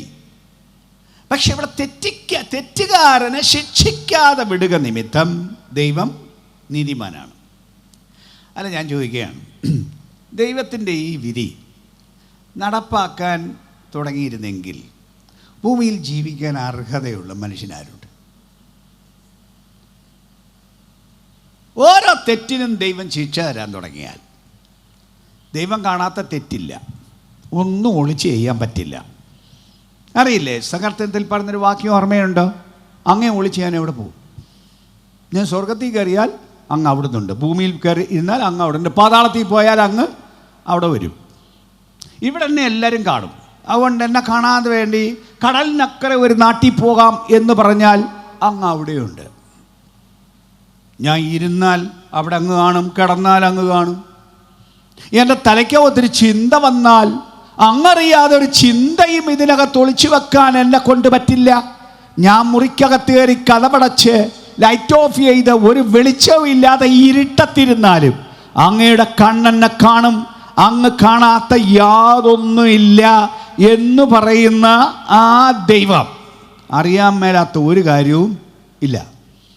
അങ്ങനെ ദൈവം തന്നെ മനുഷ്യൻ്റെ മനസ്സിലെ ഓരോ ചിന്തകൾക്കും കുറ്റങ്ങൾക്കും വാക്കുകൾക്കും എല്ലാം ശിക്ഷ കൊടുക്കാൻ പോയാൽ നമ്മളെന്ന് പറയൂ, ഭൂമിയിൽ ജീവിക്കാൻ അവകാശമുള്ള ആരെങ്കിലും ഉണ്ടോ? ചിലപ്പോൾ ആളുകൾ ചോദിക്കും, എവിടെ ദൈവം?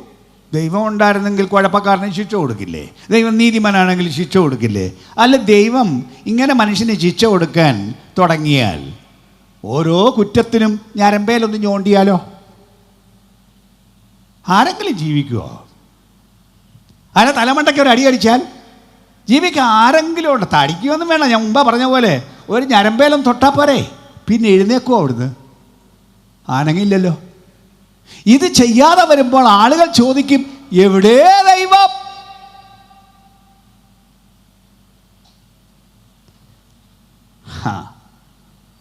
എന്തുകൊണ്ട് ദൈവം ചെയ്യുന്നില്ല എന്ന് ചോദിച്ചാൽ അനുതാപത്തിൻ്റെ അവസരം തരാൻ, തൻ്റെ തെറ്റിനെ ബോധ്യപ്പെടാൻ തനിക്കൊരു അവസരം തരാൻ. ഇതുപോലൊരു പ്രസംഗം ഒന്ന് കേട്ടിട്ട്, ഈ വചനമൊന്ന് കേട്ടിട്ട് ഒന്ന് ചിന്തിക്കാൻ, ഇതുവരെ കേട്ടില്ലെങ്കിൽ കേട്ടിട്ടൊന്ന് ചിന്തിക്കാൻ, കേട്ടിട്ട് ഇതുവരെ ചിന്തിച്ചില്ലെങ്കിൽ ഒരിക്കൽ കൂടെ ചിന്തിക്കാൻ ഇന്ന് രാത്രിയും ഈ വചനം വിളിച്ചു പറയുന്നു.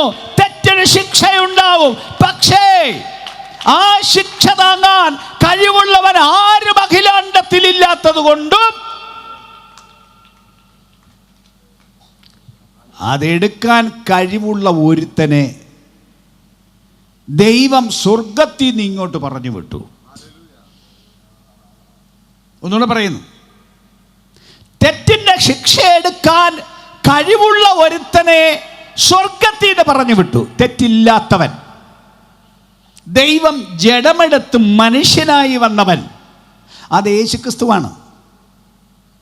ആ യേശു വന്നപ്പോ ഭൂമിയിൽ ജീവിക്കാൻ വേണ്ടി വന്നതല്ല, തൻ്റെ ജീവനെ മറുവിലയായി കൊടുപ്പാൻ വന്നു എന്നാണ് തിരുവെഴുത്ത് പറയുന്നത്. അതിനാണ് യേശു വന്നത്, ജീവനെ മറുവിലയായി. എന്താ മറുവില എന്ന് പറഞ്ഞാൽ? പകരം കൊടുക്കാൻ. അതിനുള്ള മറ്റൊരു വാക്കാണ് മലയാളത്തിൽ പ്രായശ്ചിത്തമാകുവാൻ.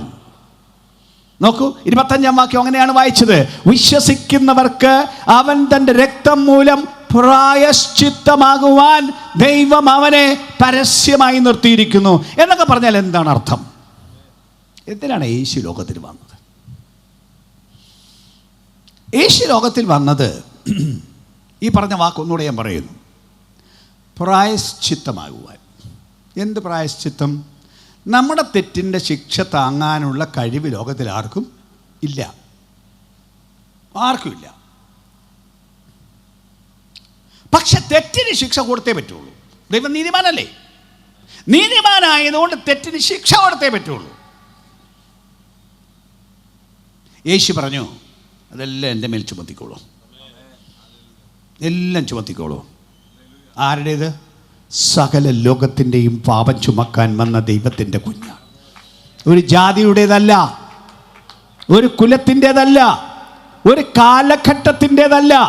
അക്കാലത്ത് വന്ന ഒരു സാംസ്കാരിക പരിഷ്കർത്താവല്ല കർത്താവായ യേശു. മുഴുവൻ ലോകത്തിൻ്റെയും പാപമെടുക്കാൻ സ്വർഗത്തിൽ നിറങ്ങി വന്ന ദൈവത്തിൻ്റെ പരിശുദ്ധൻ. പഴയ ഭാഷയിൽ ദൈവത്തിൻ്റെ കുഞ്ഞാടെന്ന് പറയുന്നതിൻ്റെ വാക്കിൻ്റെ അർത്ഥം പാപത്തിന് പകരം, തൻ്റെ തെറ്റിന് പകരം മൃഗത്തെ അറുത്ത് യാഗം കഴിച്ച് തങ്ങൾക്ക് പരിഹാരമുണ്ടാക്കുന്ന സമ്പ്രദായം മതങ്ങളിലൊക്കെ നിലവിലിരുന്നില്ലേ? ഇന്നുമില്ലേ? അല്ലേ പിന്നെ എന്തിനാ മൃഗങ്ങളെ കൊന്ന് യാഗം കഴിക്കുന്നേ? ഇന്ന് യാഗം കഴിക്കുന്നില്ലേ? എന്തിന് മൃഗത്തെ കൊന്ന് യാഗം കഴിക്കുന്നു? ആ യാഗത്തിൻ്റെ അർത്ഥം ഇതാണ്: എന്നെ കൊല്ലേണ്ടതാണ്, എനിക്ക് പകരം ഈ മൃഗത്തിൻ്റെ യാഗം സ്വീകരിച്ച് എന്നെ വെറുതെ വിടണം എന്ന് പറയുന്നതല്ലേ യാഗം. പക്ഷെ ആ യാഗങ്ങൾക്ക് സ്ഥിരം പാപപരിഹാരം വരുത്താൻ കഴിഞ്ഞില്ല.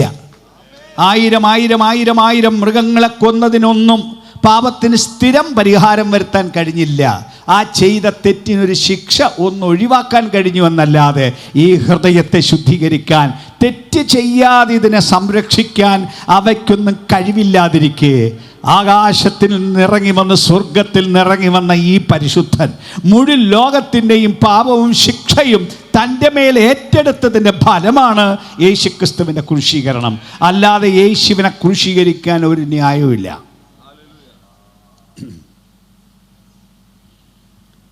യേശുവിനെ കുറ്റം ചുമത്തിയാണ് കോടതിയിൽ കൊണ്ടാക്കിയത് അന്നത്തെ സമൂഹം, അതിലെ കുറേ നേതാക്കന്മാർ.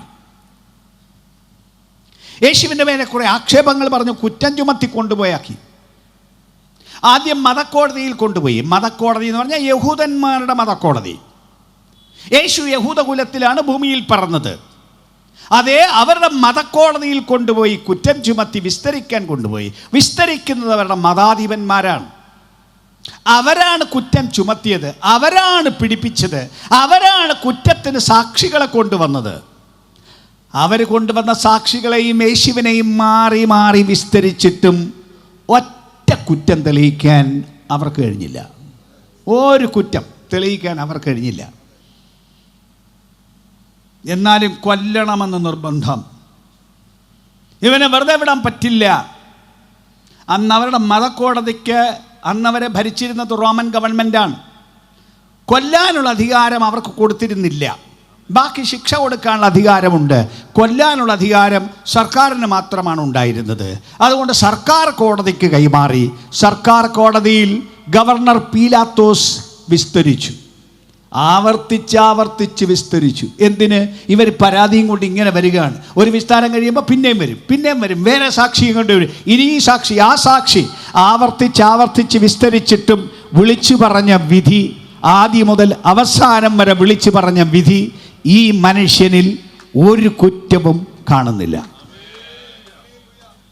അങ്ങനെ വിധി പറഞ്ഞിട്ട് ശിക്ഷിക്കാൻ ഏൽപ്പിച്ചു കൊടുത്ത അഖിലാണ്ടത്തിലെ വേറൊരു സംഭവം ഉണ്ടോ? ഒരു തെറ്റുമില്ലാത്തവനെ കൊല്ലാൻ ഏൽപ്പിച്ചു കൊടുത്തത്. എന്തിനേൽപ്പിച്ചു കൊടുത്തു? പണ്ടൊരു മഹാപുരോഹിതൻ അക്കാലത്ത് പറഞ്ഞതുണ്ട്, എല്ലാവർക്കും വേണ്ടി ഒരുവൻ മരിക്കുന്നത് താൻ വിവരമില്ലാതെ പറഞ്ഞാണ്, എന്നാലും പ്രവചിച്ചു പറഞ്ഞതാണെന്നാണ് പറയുന്നത്. എല്ലാവർക്കും വേണ്ടി ഒരുവൻ മരിക്കാൻ, അതിനുവേണ്ടി യേശു ഇറങ്ങി വന്നു. നിങ്ങളുടെ പാപം എൻ്റെ പാപം, അന്നത്തെ ലോകത്തിൻ്റെ പാപം, ഇന്നത്തെ ലോകത്തിൻ്റെ പാപം, നാളത്തെ ലോകത്തിൻ്റെ പാപം, അതിൻ്റെ ശിക്ഷ മുഴുവൻ തൻ്റെ മേൽ ഏറ്റെടുത്തുകൊണ്ട് ക്രൂശിൽ കയറി. അവിടുത്തെ തല്ലിയ തല്ല് നമ്മെ തല്ലേണ്ടതായിരുന്നു. അവിടുത്തെ ശരീരം മുഴുവൻ, ആ മാംസം മുഴുവൻ ചാട്ടവാറ് കൊണ്ട് അടിച്ച് പറിച്ച് കീറിയെടുത്തു. അത് നമ്മുടെ മേൽ വരാനുള്ള ശിക്ഷയാണ്. അവിടുത്തെ വിലാപ്പുറത്ത് കുന്തം കൊണ്ട് കുത്തി നമ്മുടെ മേൽ വരാനുള്ള ശിക്ഷയാണ്. അവിടുത്തെ തലയിൽ മുൾക്കിരീടം വെച്ച് അടിച്ച് ആ മുള്ള് തലയിലേക്കകത്തേക്ക് ഇറങ്ങി രക്തം ചീറ്റിപ്പാഞ്ഞു. അത് നമ്മുടെ മേൽ വരാനുള്ള ശിക്ഷയാണ്. അവിടുത്തെ കൈകളിൽ ആണിയറിച്ച് ക്രൂശിൽ തറച്ചു, കാലുകളിൽ ആണി തറച്ചു. നമ്മുടെ മേൽ വരാനുള്ള മരണവിധി, ആ ശിക്ഷ അവിടുത്തെ മേൽ നടപ്പാക്കി. പ്രായശ്ചിത്തമാകാൻ ദൈവം അവനെ നിർത്തി. അവിടുന്ന് അത് ഏറ്റെടുത്ത് മരിച്ചത് കൊണ്ട് മരിച്ചതുകൊണ്ട്, ആ മരണം നമുക്ക് പകരമായിരുന്നു എന്നുള്ളത് കൊണ്ട് ഇതറിഞ്ഞ് വിശ്വസിച്ച് അടുത്ത് വന്നിട്ട് എന്നും കൂടെ രക്ഷിക്കണം, ദൈവമേ സോറി, ക്ഷമിക്കണം, ഞാൻ തെറ്റ് ചെയ്തു പോയി, എന്നെ കൂടെ മോചിക്കണമെന്ന് വിളിച്ചു പറയുന്ന ആരുണ്ടോ? വിശ്വസിക്കുന്നവർക്ക് തൻ്റെ രക്തം മൂലം പ്രായശ്ചിത്തമാകുവാൻ ദൈവം അവനെ പരസ്യമായി നിർത്തിയിരിക്കുന്നു. പരിസരങ്ങളിൽ താമസിക്കുന്ന ക്രിസ്ത്യാനിയോടും ഇന്ന് രാത്രി എനിക്ക് വിളിച്ചു പറയാനുള്ള സന്ദേശം, യേശു മരിച്ചു എന്ന വാർത്ത നിങ്ങൾക്കറിയാം. നിങ്ങൾ ആണ്ടുതോറും ആചരിക്കുന്നു, ആഘോഷിക്കുന്നു, പള്ളികളിൽ ചൊല്ലുന്ന ചൊല്ലുകളിൽ നിങ്ങൾ ഏറ്റുപറയുന്നു. പക്ഷേ വിളിച്ചു ചോദിക്കാൻ എനിക്കുള്ള ചോദ്യം ഇന്ന് രാത്രി ആത്മാവിനാൽ, നിങ്ങളുടെ പാപം ക്ഷമിച്ചു കിട്ടിയോ? ആ തെറ്റിന് മോചനം ലഭിച്ചുവോ? നിങ്ങൾ രക്ഷിക്കപ്പെട്ടിരിക്കുന്നുവോ? നിങ്ങളുടെ അന്തരംഗത്തിൽ ബോധ്യമുണ്ടോ? നിങ്ങളുടെ പാപം കഴുകി യേശുവിന്റെ രക്തത്താൽ നിങ്ങൾ ശുദ്ധീകരിക്കപ്പെട്ടിരിക്കുന്നത് ബോധ്യം നാട്ടിലെ ക്രിസ്ത്യാനിയെ നിങ്ങൾക്കുണ്ടോ? കേവലം നിങ്ങൾക്ക് ആണ്ടിലൊരിക്കൽ ആഘോഷിക്കാനോ പള്ളിയിൽ ചൊല്ലുവാനുള്ള ചൊല്ലുകൾ പറയുവാനോ ഉണ്ടാക്കിയ സംഭവമല്ല യേശുക്രിസ്തുവിന്റെ ക്രൂശീകരണം. നിങ്ങളെ രക്ഷിച്ച്, നിങ്ങളെ ശുദ്ധീകരിച്ച്, നിങ്ങളുടെ പാപം പോക്കി, നിങ്ങളുടെ വിധി മാറ്റി എഴുതാൻ ദൈവം വെച്ച സംഭവമാണ്. ആ വിധിമാറ്റം നടന്നു കിട്ടിയോ?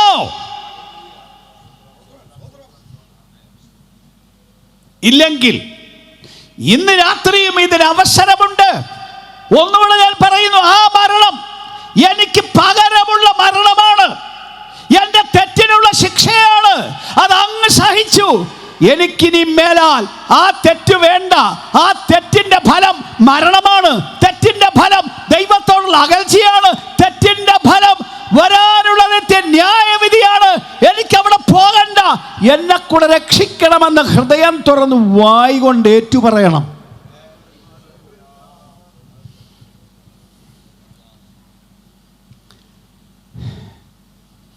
രാത്രി ഒന്ന് പരിശോധിക്കുമോ?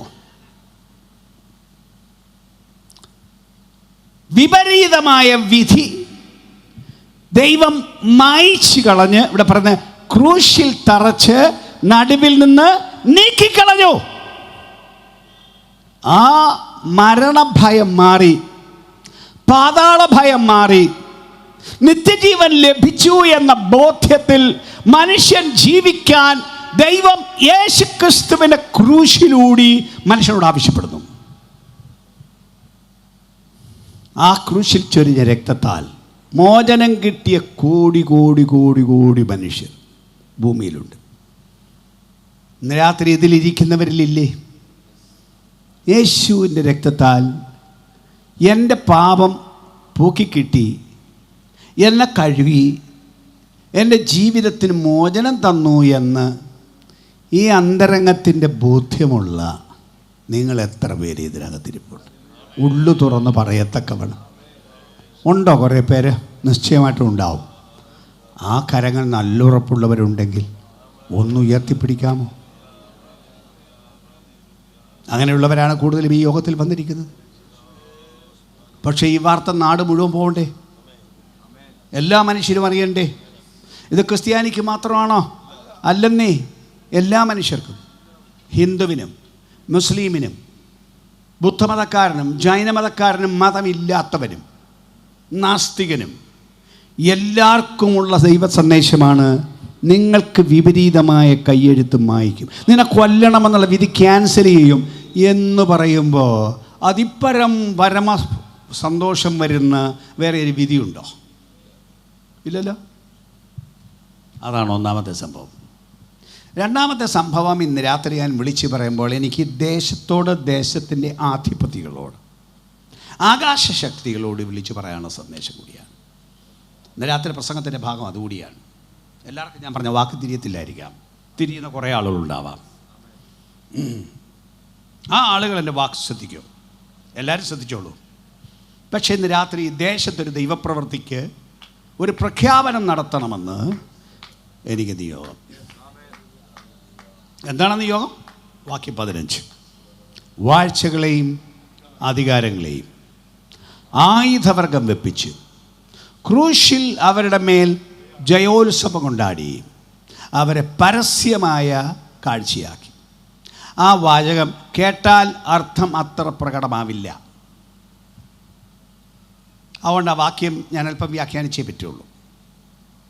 എന്താണ് ഈ പറഞ്ഞതിൻ്റെ അർത്ഥം? വാഴ്ചകളെയും അധികാരങ്ങളെയും ആയുധവർഗം വെപ്പിച്ചു എന്ന് പറഞ്ഞാൽ ക്രൂശിൽ യേശുക്രിസ്തുവിൻ്റെ ക്രൂശി മരണം ഏതെങ്കിലും ഭരണകർത്താക്കളെ ആയുധവർഗം വെപ്പിച്ചു എന്നല്ല. യേശുക്രിസ്തുവിൻ്റെ ക്രൂശി മരണത്താൽ അന്ന് ഭരിച്ച റോമൻ സർക്കാരിനെ താഴെ ഇറക്കിയില്ല. ഒരു സർക്കാരിനെയും താഴെ ഇറക്കുന്നതല്ല ഈ ക്രൂശിൻ്റെ നടപടി. പിന്നെന്താണ് ഈ വാഴ്ചകളും അധികാരങ്ങളും എന്ന് പറയുന്നത്? എഫെസ്യ ലേഖനം 6-ാം അധ്യായത്തിൻ്റെ 12-ാം വാക്യത്തിൽ ഇതേ പ്രയോഗം കാണാം. അവിടെ പറയുന്നത്, ആ വാക്യം ഞാനങ്ങ് ഉദ്ധരിക്കാം, പുസ്തകമുള്ളവർ നോക്കിക്കോളൂ. നമുക്ക് പോരാട്ടമുള്ളത് ജഡരക്തങ്ങളോടല്ല, ജഡവും രക്തമുള്ള ഒന്നിനോടുമല്ല, വാഴ്ചകളോടും അധികാരങ്ങളോടും അന്ധകാരത്തിൻ്റെ ലോകാധിപതികളോടും സ്വർലോകങ്ങളിലെ ദുഷ്ടാത്മസേനയോടും അത്രേ. കേൾക്കണേ ആ വാക്ക്. ഒരു വിശ്വാസിയുടെ ജീവിതാനുഭവം പറയുകയാണ്. അവർക്കെതിരെ ഒരു പോരാട്ടം ലോകത്തിലുണ്ട്, ഒരു എതിർപ്പ് ലോകത്തിൽ ഉണ്ട്. ഈ ആത്മീയ ജീവിതം നല്ലതാണെങ്കിലും ഒരാൾ തിന്മയെല്ലാം വിട്ട് മദ്യപാനവും വിട്ട് എല്ലാം നേരെ വന്ന് പോയി സ്നാനമേറ്റ് പെന്തിക്കോസിൽ പോകുന്നു. നാട്ടുകാർക്കെല്ലാം ഭയങ്കര സന്തോഷം ഇല്ലേ? നാട്ടുകാരെല്ലാം പറഞ്ഞു വെരി ഗുഡ്, അയാൾ ശരിയായി. ആണോ? അതല്ലല്ലോ സ്ഥിതി. അവരെ ആക്ഷേപിക്കാനല്ലേ ആളുകൾ നിൽക്കുകയുള്ളൂ.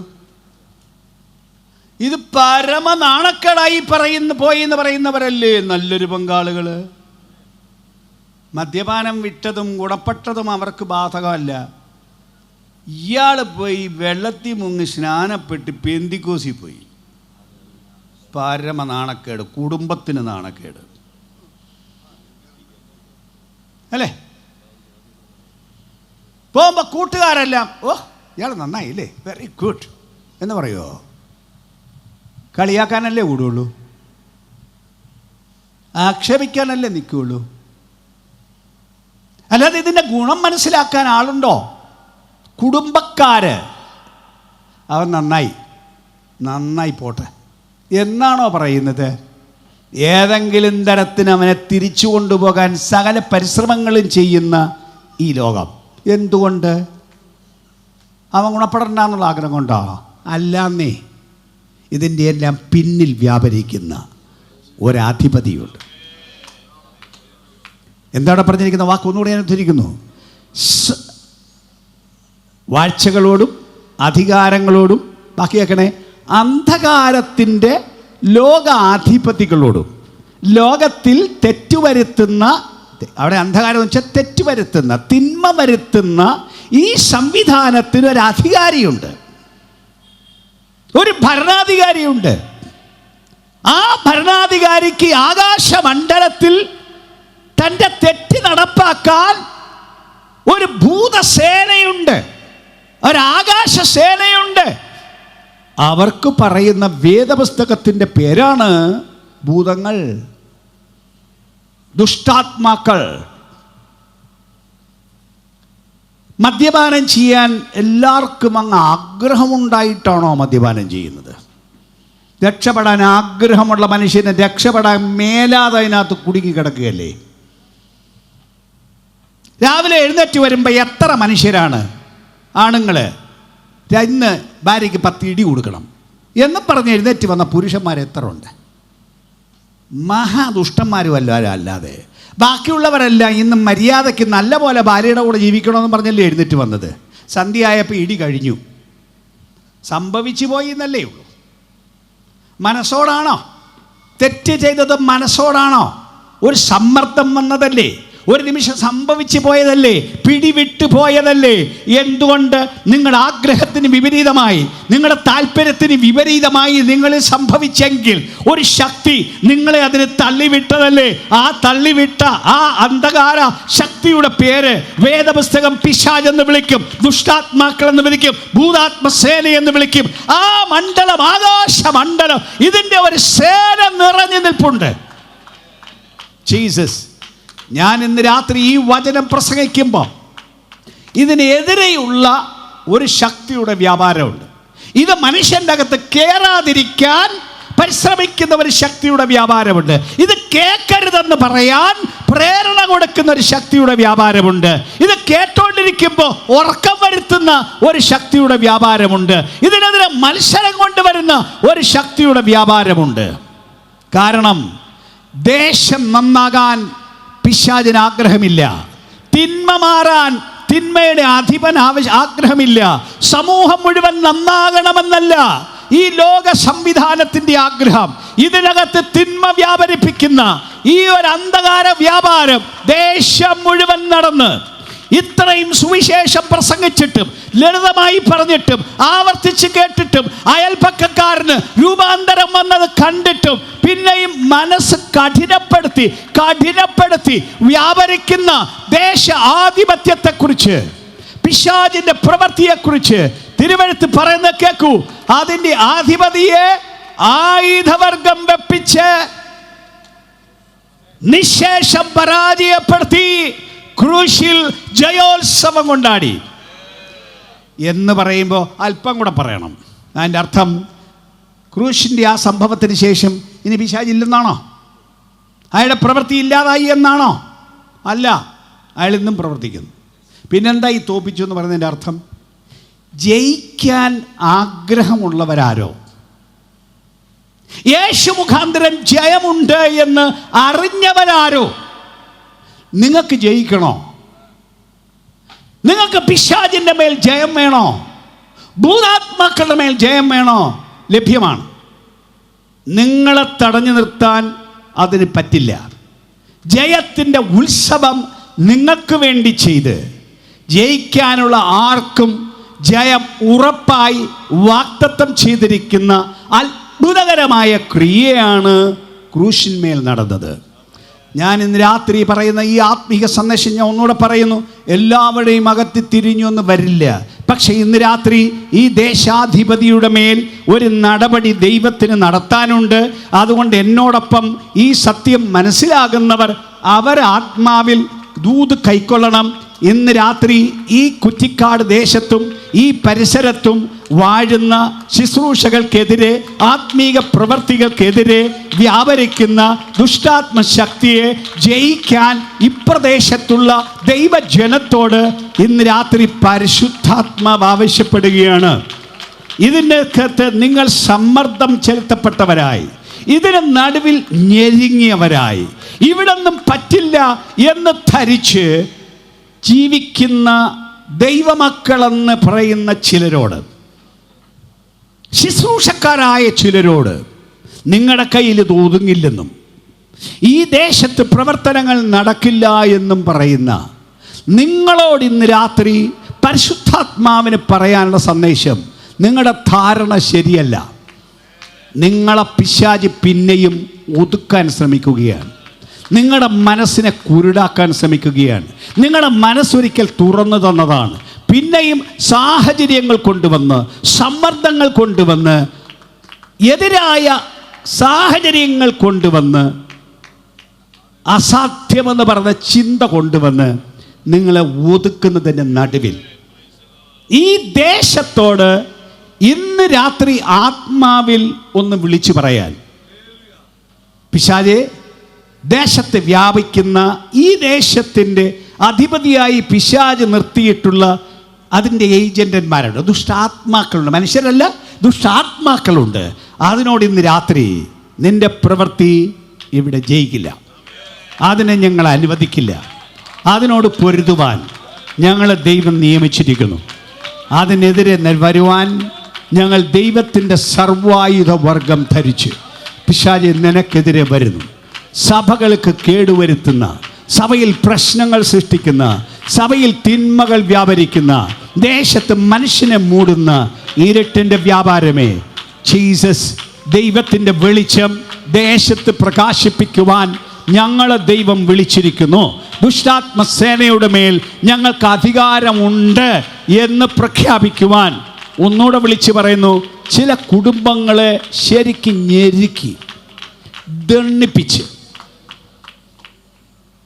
ജീസസ് ആത്മമണ്ഡലത്തിൽ മുന്നോട്ട് പോകാൻ സമ്മതിക്കാതെ ഒതുക്കുന്ന ശക്തികൾ, ജീസസ് ശുശ്രൂഷയ്ക്ക് എഴുന്നേറ്റാൽ പറയേണ്ട വാക്കുകൾ കിട്ടാതെ ഷാർപ്പായിട്ട് കാര്യം പറയാൻ സമ്മതിക്കാതെ എന്ന് പറഞ്ഞാൽ അടിച്ചാൽ നേരെ അതിന് അടി കിട്ടും, അത് കിട്ടാതിരിക്കാൻ വേണ്ടി ശുശ്രൂഷകന്മാരെ ഒതുക്കുന്ന ശക്തിക്കെതിരെയും ഇന്ന് രാത്രി എനിക്ക് സ്റ്റേജിൽ നിന്നുകൊണ്ട് ഈ ശക്തിക്കെതിരെ ഒരു വാക്ക് പ്രഖ്യാപിക്കാൻ നിയോഗമുണ്ട്. അതാണ് ഇന്ന് രാത്രി എനിക്ക് ചെയ്യാനുള്ള ജോലി. ജീസസ് ഇന്ന് രാത്രി ഈ ദേശത്തുള്ള സഭകൾ ഒരു സഭയല്ലല്ലോ. ഇവിടെ അനേക സഭകളും ദൈവദാസന്മാർ വന്നിട്ടില്ലേ, ദൈവജനം വന്നിട്ടുണ്ടല്ലോ. കുറ്റിക്കാട് അസംബ്ലീസ് ഓഫ് ഗോഡ് സഭയും അതുപോലെ പ്രദേശങ്ങളിലുള്ള മറ്റ് ദൈവജനവും ഇന്ന് രാത്രി അറിയണം, യേശു ക്രിസ്തുവിൻ്റെ ക്രൂശ് നിമിത്തം അത് പരാജയത്തിൻ്റെ ക്രൂശല്ല. അവിടെ തോൽവിയല്ല സംഭവിച്ചത്. പിശാചിനെയും വാഴ്ചകളെയും അധികാരങ്ങളെയും ആയുധവർഗം വെപ്പിച്ച് അവിടെ മേൽ ജയ ഉത്സവം കൊണ്ടാടിയ ആ ജയം ഇന്ന് രാത്രി അറിഞ്ഞ് ഏറ്റെടുത്ത് ചില കുടുംബങ്ങളോട് യുദ്ധം ചെയ്യുന്ന ശക്തിയെ ഇന്ന് രാത്രി കീഴടക്കി. നിങ്ങൾ കീഴടക്കണം, നിങ്ങളുടെ പ്രഖ്യാപനത്താൽ കീഴടക്കണം, നിങ്ങളുടെ വിശ്വാസത്താൽ കീഴടക്കണം. യേശു ക്രിസ്തുവിൻ നാമത്തിൽ അത് ലഭ്യമാണെന്ന് പ്രഖ്യാപിക്കുകയാണ് ഇന്ന് രാത്രി എനിക്ക് ജോലി. ഞാൻ പറയുമ്പോൾ ഈ അന്തരീക്ഷ ശക്തികളോടും കൂടെയാണ് ഞാൻ കൽപ്പിക്കുന്നതെന്ന് ഒരിക്കൽ കൂടെ ഞാൻ വിളിച്ചു പറയുന്നു. കുറ്റിക്കാട് ദേശത്തിന് മേൽ വ്യാപരിക്കുന്ന ദുഷ്ടാത്മ വ്യാപാരമേ, ദേശാധിപതി ശക്തികളെ യേശു ക്രിസ്തുവിൻ നാമത്തിൽ ഇന്ന് രാത്രി നിങ്ങളോട് കൽപ്പിക്കുന്നു. യേശു ക്രൂശിൽ ചൊരിഞ്ഞ രക്തം നിമിത്തം, ക്രൂശിൽ അനുഭവിച്ച പ്രായശ്ചിത്ത മരണം നിമിത്തം ഞങ്ങളുടെ ശാപം നീക്കിയിരിക്കുന്നു, ഞങ്ങളുടെ തകർച്ച മാറ്റിയിരിക്കുന്നു. വിശ്വസിക്കുന്ന ആർക്കും ജയം പ്രഖ്യാപിച്ചിരിക്കുന്നു.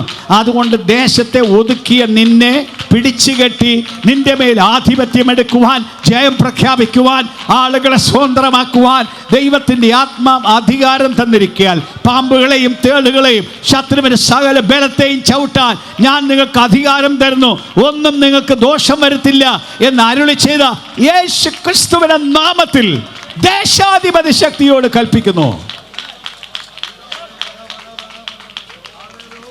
നീ ഇതിനെ ഒതുക്കി വെക്കുമെന്നും ഈ മേലാൽ തലയെടുക്കാൻ സമ്മതിക്കില്ല എന്നുള്ള പ്രഖ്യാപനം ശൂന്യമാണ്, നിനക്ക് നടപ്പാക്കാൻ പറ്റില്ല. ഇന്ന് രാത്രി യേശു ക്രിസ്തുവിൻ്റെ നാമത്തിൽ ഞാൻ ജയം പ്രഖ്യാപിക്കുന്നു. ക്രൂശിൽ മരിച്ച് ഉയർത്തെഴുന്നേറ്റ യേശു ക്രിസ്തുവിൻ്റെ നാമത്തിൽ, വാഴ്ചകളെയും അധികാരങ്ങളെയും കീഴടക്കിയ യേശു ക്രിസ്തുവിൻ്റെ നാമത്തിൽ ഈ ദേശത്തിന് വേണ്ടി ഇത് ഞാൻ പ്രഖ്യാപിക്കുന്നു. വിശ്വസിക്കുന്ന ജനം ഇന്ന് രാത്രി ഏറ്റെടുത്തോണം.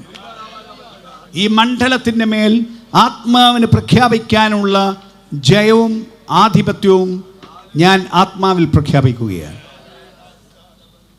ഹല്ലേലൂയ. ഒന്ന് എഴുന്നേറ്റ് നിൽക്കുമോ?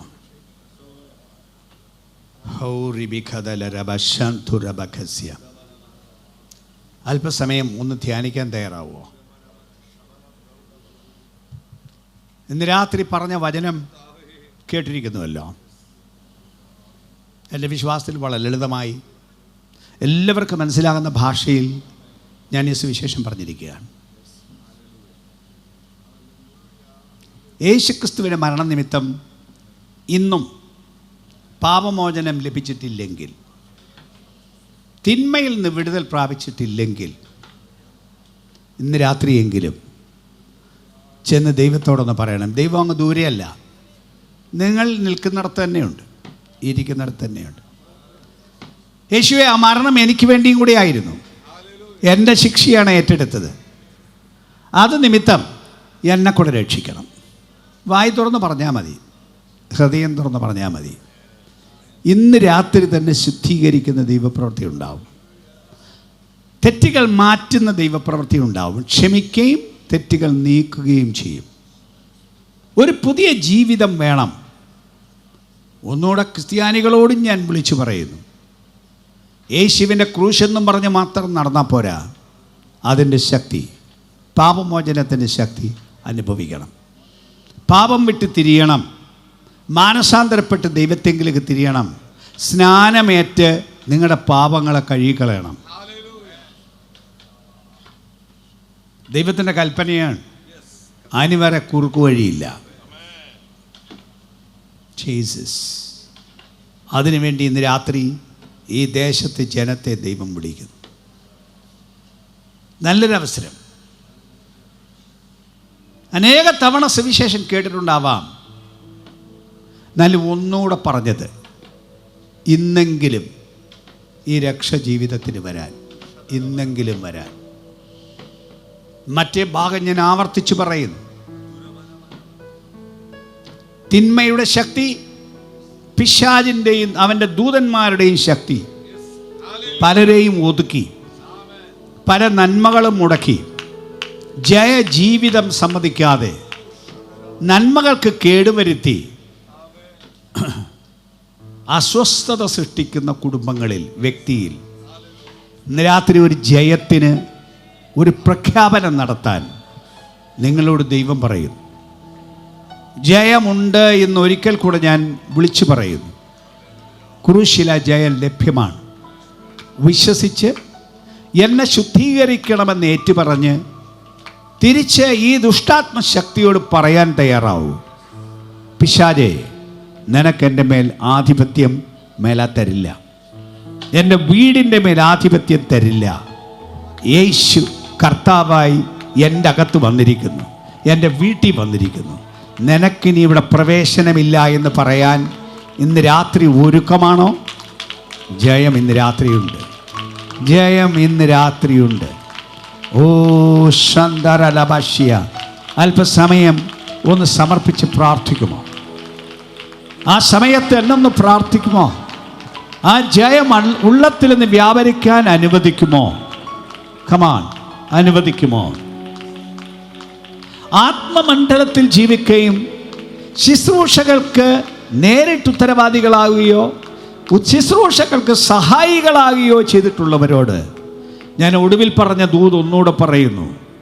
ഈ ദേശത്ത് വ്യാപരിക്കുന്ന ഈ വാഴ്ചകൾ, അധികാരങ്ങൾ, ദേശാധിപതി ശക്തികൾ, ആകാശമണ്ഡലത്തിലെ ദുർഭൂത സേനകൾ, പാതാളത്തിൽ നിന്നും വ്യാപരിക്കുന്ന ഇരുട്ടിൻ്റെ ശക്തികൾ ഇതിന് ദേശത്തെ ഒതുക്കി വെച്ചേക്കാൻ സമ്മതിക്കില്ല എന്നും യേശുക്രിസ്തുവിൻ്റെ രക്തത്തിൻ്റെ ശക്തി ഞങ്ങൾ ഈ നാട്ടിൽ ഘോഷിക്കുമെന്നും നിന്റെ ചരക്കുകളെ ഇവിടെ ഞങ്ങൾ നിർവീര്യമാക്കുമെന്നും വിളിച്ചു പറയുവാൻ ജീസസ് റൂഷമദ ഹസ്തനെ രഖദല ഹതിനിഗഡഗസ്സു. Jesus Jesus Jesus Jesus Jesus റബ്ഷദേരി ബിഖംസന റബശ്യ.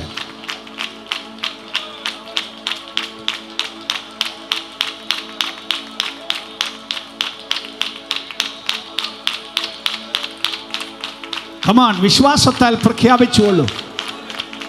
വിശ്വാസത്താൽ ഇന്ന് രാത്രി ഈ ഇരുട്ടിൻ്റെ ശക്തികളുടെ മേൽ ആധിപത്യമെടുക്കാൻ ചില വ്യക്തികൾ മുമ്പോട്ട് വരണമെന്ന്, ഒരുങ്ങണമെന്ന്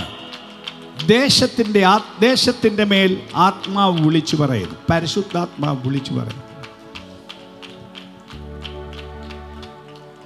അങ്ങനെയുള്ള നിങ്ങൾ അതിൻ്റെ പ്രവൃത്തികളെ പിടിച്ചു കെട്ടും. അതിൻ്റെ ശക്തിയുടെ വ്യാപാരത്തെ നിങ്ങൾ തടഞ്ഞു നിർത്തും. നിങ്ങളെ ഭേദിച്ചു പോകാൻ അതിന് കഴിയാതെ വണ്ണം ആത്മശക്തിയുടെ ഒരു ബലം അതിൻ്റെ ഈ ജനത്തിൻ്റെ അകത്ത് ദൈവം പകരും. ഇന്ന് രാത്രി ആരുണ്ട്?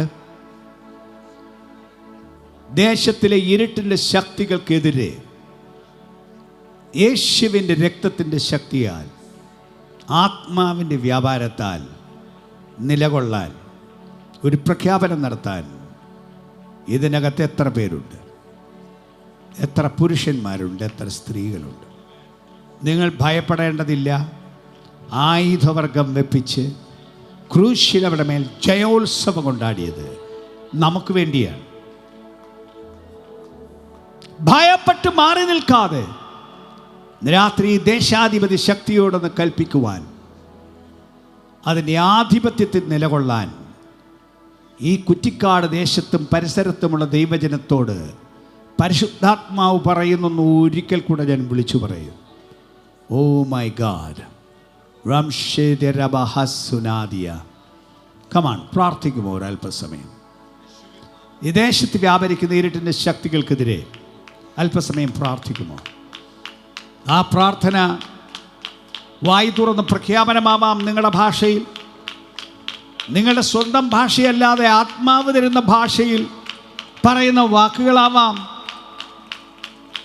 ഇന്ന് രാത്രി ആ ഇരുട്ടിൻ്റെ മേൽ ജയമെടുക്കാതെ, നിങ്ങളുടെ കുടുംബത്തിലും വ്യക്തിയിലും വ്യാപരിക്കുന്ന ഇരുട്ടിൻ്റെ മേൽ ജയമെടുക്കാതെ ഇറങ്ങിപ്പോകരുതെന്ന് ഞാൻ ഒരിക്കൽ കൂടെ വിളിച്ചു പറയും. ജയം യേശുവിൻ്റെ ക്രൂശിൽ ലഭ്യമാണ്, ഉറപ്പായി ലഭ്യമാണ്. ഇന്ന് രാത്രി വിടുവിക്കുന്ന ദൈവപ്രവൃത്തി ഇവിടെ വെളിപ്പെട്ടു വരട്ടെ. ഇന്ന് രാത്രി അതിന് സമർപ്പിക്കുന്നവരാരൊക്കെയാണ്? വിടുതലിന് സമർപ്പിക്കുന്നവരാരൊക്കെയാണ്? ആ കരങ്ങളെ ഒന്ന് ഉയർത്തിപ്പിടിക്കുമോ? ഞാനിന്ന് രാത്രി വ്യക്തികൾക്ക് വേണ്ടി, ദേശത്തിന് വേണ്ടി ഞാൻ പ്രാർത്ഥിക്കാൻ പോകും.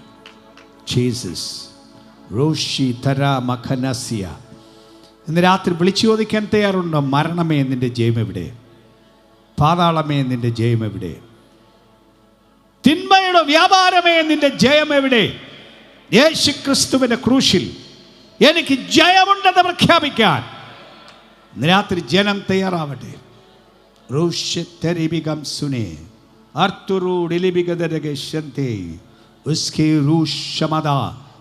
ഹൃദയങ്ങളെ തുറന്ന് അല്പസമയം സ്തോത്രം ചെയ്യട്ടെ, സ്തോത്രം ചെയ്യട്ടെ, പ്രാർത്ഥിക്കട്ടെ. ജയം പ്രഖ്യാപിച്ചിട്ടേ പോകാവൂ.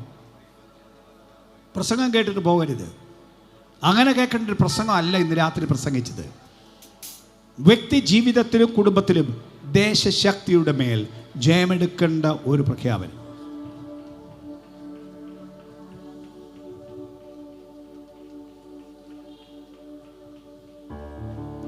യേശു ക്രിസ്തുവിൻ്റെ നാമത്തിൽ ഞാൻ പ്രാർത്ഥിക്കാൻ പോകും. കണ്ണുകളടയ്ക്കുക, ആ കരങ്ങളെ ഉയർത്തിപ്പിടിക്കുക.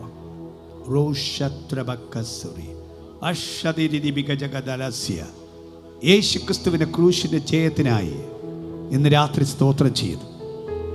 അങ്ങയുടെ ജയം ഇന്ന് രാത്രി ഈ ഗ്രൗണ്ടിൽ ഞങ്ങൾ പ്രഖ്യാപിക്കുന്നു. കമൺ, വായി തുറന്ന് പ്രഖ്യാപിച്ചു. യേശു ജയിച്ചിരിക്കുന്നു, പിശാചിനെ ജയിച്ചിരിക്കുന്നു, പാതാളത്തെ ജയിച്ചിരിക്കുന്നു, മരണത്തെ ജയിച്ചിരിക്കുന്നു, എതിർപ്പുകളെ ജയിച്ചിരിക്കുന്നു. ഒരു ശക്തിക്കും കീഴടക്കാൻ മേലാതെ വണ്ണം, മാർഗശക്തിക്ക് കീഴടക്കാൻ കഴിയാതെ വണ്ണം, ദേശശക്തിക്ക് കീഴടക്കാൻ കഴിയാതെ വണ്ണം, മതശക്തികൾക്ക് കീഴടക്കാൻ കഴിയാതെ വണ്ണം, ഭരണകൂടത്തിന്റെ ശക്തികൾക്ക് കീഴടക്കാൻ കഴിയാതെ വണ്ണം, കല്ലറയെ ജയിച്ച് മരണത്തെ ജയിച്ച് ഉയർത്തെഴുന്നേറ്റ യേശു ക്രിസ്തുവിന്റെ നാമത്തിൽ വ്യക്തികളുടെ മേൽ, കുടുംബങ്ങളുടെ മേൽ ഇന്ന് രാത്രി ജയമുണ്ടാകട്ടെ എന്ന് പ്രഖ്യാപിക്കുന്നു. വിശ്വസിക്കുന്ന സകല ഹൃദയങ്ങൾക്കും സകല കുടുംബത്തിലും ഇന്ന് രാത്രി യേശു ക്രിസ്തുവിൻ നാമത്തിൽ സ്വാതന്ത്ര്യം പ്രഖ്യാപിക്കുന്നു. ഈ ദേശത്തിന്, ഈ കുറ്റിക്കാട് ദേശത്തിന്, ഇതിൻ്റെ പരിസര ദേശങ്ങൾക്ക്, ഇതിന് എതിരെ വ്യാപരിച്ചു നിൽക്കുന്ന ദേശാധിപതി ശക്തികളെ, ദുഷ്ടാത്മ വ്യാപാരമേ, നിങ്ങൾക്കെതിരെ ദൈവത്തിൻ്റെ ജനം ഒന്നിച്ച് ഗ്രൗണ്ടിൽ നിന്നുകൊണ്ട് ഇന്ന് രാത്രി വിളിച്ചു പറയുന്നു, യേശു ക്രിസ്തുവിനെ ക്രൂശ് നിമിത്തം ഞങ്ങൾക്ക് ജയമുണ്ട്. വാഴ്ചകളെയും അധികാരങ്ങളെയും ആയുധവർഗം വെപ്പിച്ച് ക്രൂശിൽ അവരുടെ മേൽ ജയോത്സവം കൊണ്ടാടി ജയമെടുത്ത യേശു ക്രിസ്തുവിന്റെ നാമത്തിൽ ആ ജയം ഞങ്ങൾ പ്രഖ്യാപിക്കുന്നു. ശരീരങ്ങൾ സ്വതന്ത്രമായി തീരട്ടെ, മനസ്സുകൾ സ്വതന്ത്രമായി തീരട്ടെ. കുടുംബങ്ങൾക്ക് നാശം വിതച്ച്, നഷ്ടം വിതച്ച്, കഷ്ടം വിതച്ച്, അരിഷ്ടതയിലാക്കിയ ദേശവ്യാപാരം. യേശുവിന്റെ രക്തത്തിന്റെ ശക്തിയിൽ വിശ്വസിക്കുന്ന ജനത്തിൽ നിന്ന് ഇന്ന് രാത്രി മാറിപ്പോകട്ടെ. അതുകൊണ്ട് വന്ന ചരക്കും എടുത്തുകൊണ്ട് മാറിപ്പോകട്ടെ. അത് വിതച്ച നാശവും എടുത്തുകൊണ്ട് മാറിപ്പോകട്ടെ. സ്വാതന്ത്ര്യം ഇന്ന് രാത്രി യേശു ക്രിസ്തുവിൻ നാമത്തിൽ ദേശത്ത് വെളിപ്പെട്ടു വരട്ടെ. ചേർന്ന് പാടൂ, ആരാധിക്കും. മരണമേ നിന്റെ ജയം എവിടെന്ന് ചോദിക്കും. പാതാളമേ നിന്റെ ജയം എവിടെയെന്ന് വിളിച്ച് ചോദിക്കും.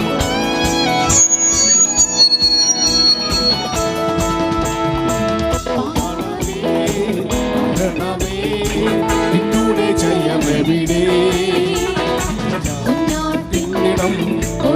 ഭക്തർക്ക് സംഹാരകൻ കടന്നു പോരണമേ.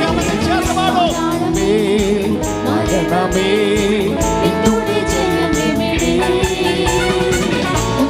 പിന്നിളം കോട്ടതൻ ഭക്തർക്ക് സംഹാരകൻ കടന്നു. ഉല്ലാസഘോഷം ഭക്തരിൻ കൂടാരത്തിൽ രാജനായി സേനയിൽ വീരനായി അഭയം താനാവർക്കുന്നു. രാജനായി സേനയിൽ വീരനായി അഭയം താനാവർക്കുന്നു. ചെങ്കടലും സൈന്യനിരയും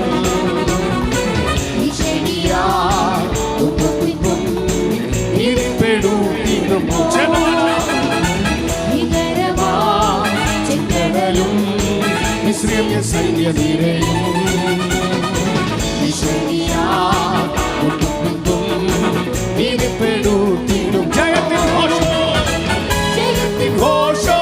ഉല്ലാസഘോഷം ഭക്തരിൻ കൂടാരത്തിൽ എന്നും പുതുഗീതം. മഹത്വരാജനായി സേനയിൽ വീരനായി അഭയം താനാവർക്കുന്നു. മഹത്വരാജനായി സേനയിൽ വീരനായി അഭയം താനാവർക്കുന്നു. മരണമേ നിന്നുടെ ജയമെവിടെ? നാട്ടിത്തിടം കൊണ്ടകൻ ഭക്തർക്ക് സംഹാരകൻ കടന്നു പോരണമേ. മരണമേ നിന്നുടെ ജയമെവിടെ?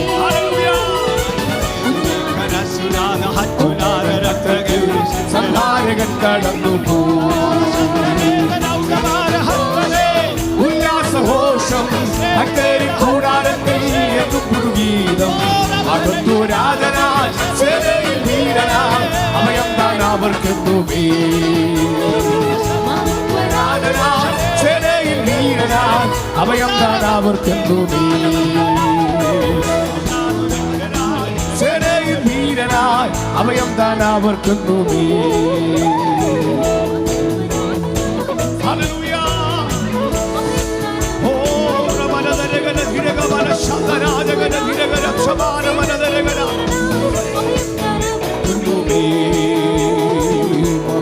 രാജനായി സേനയിൽ വീരനായി അഭയം താനാവർക്കുന്നു.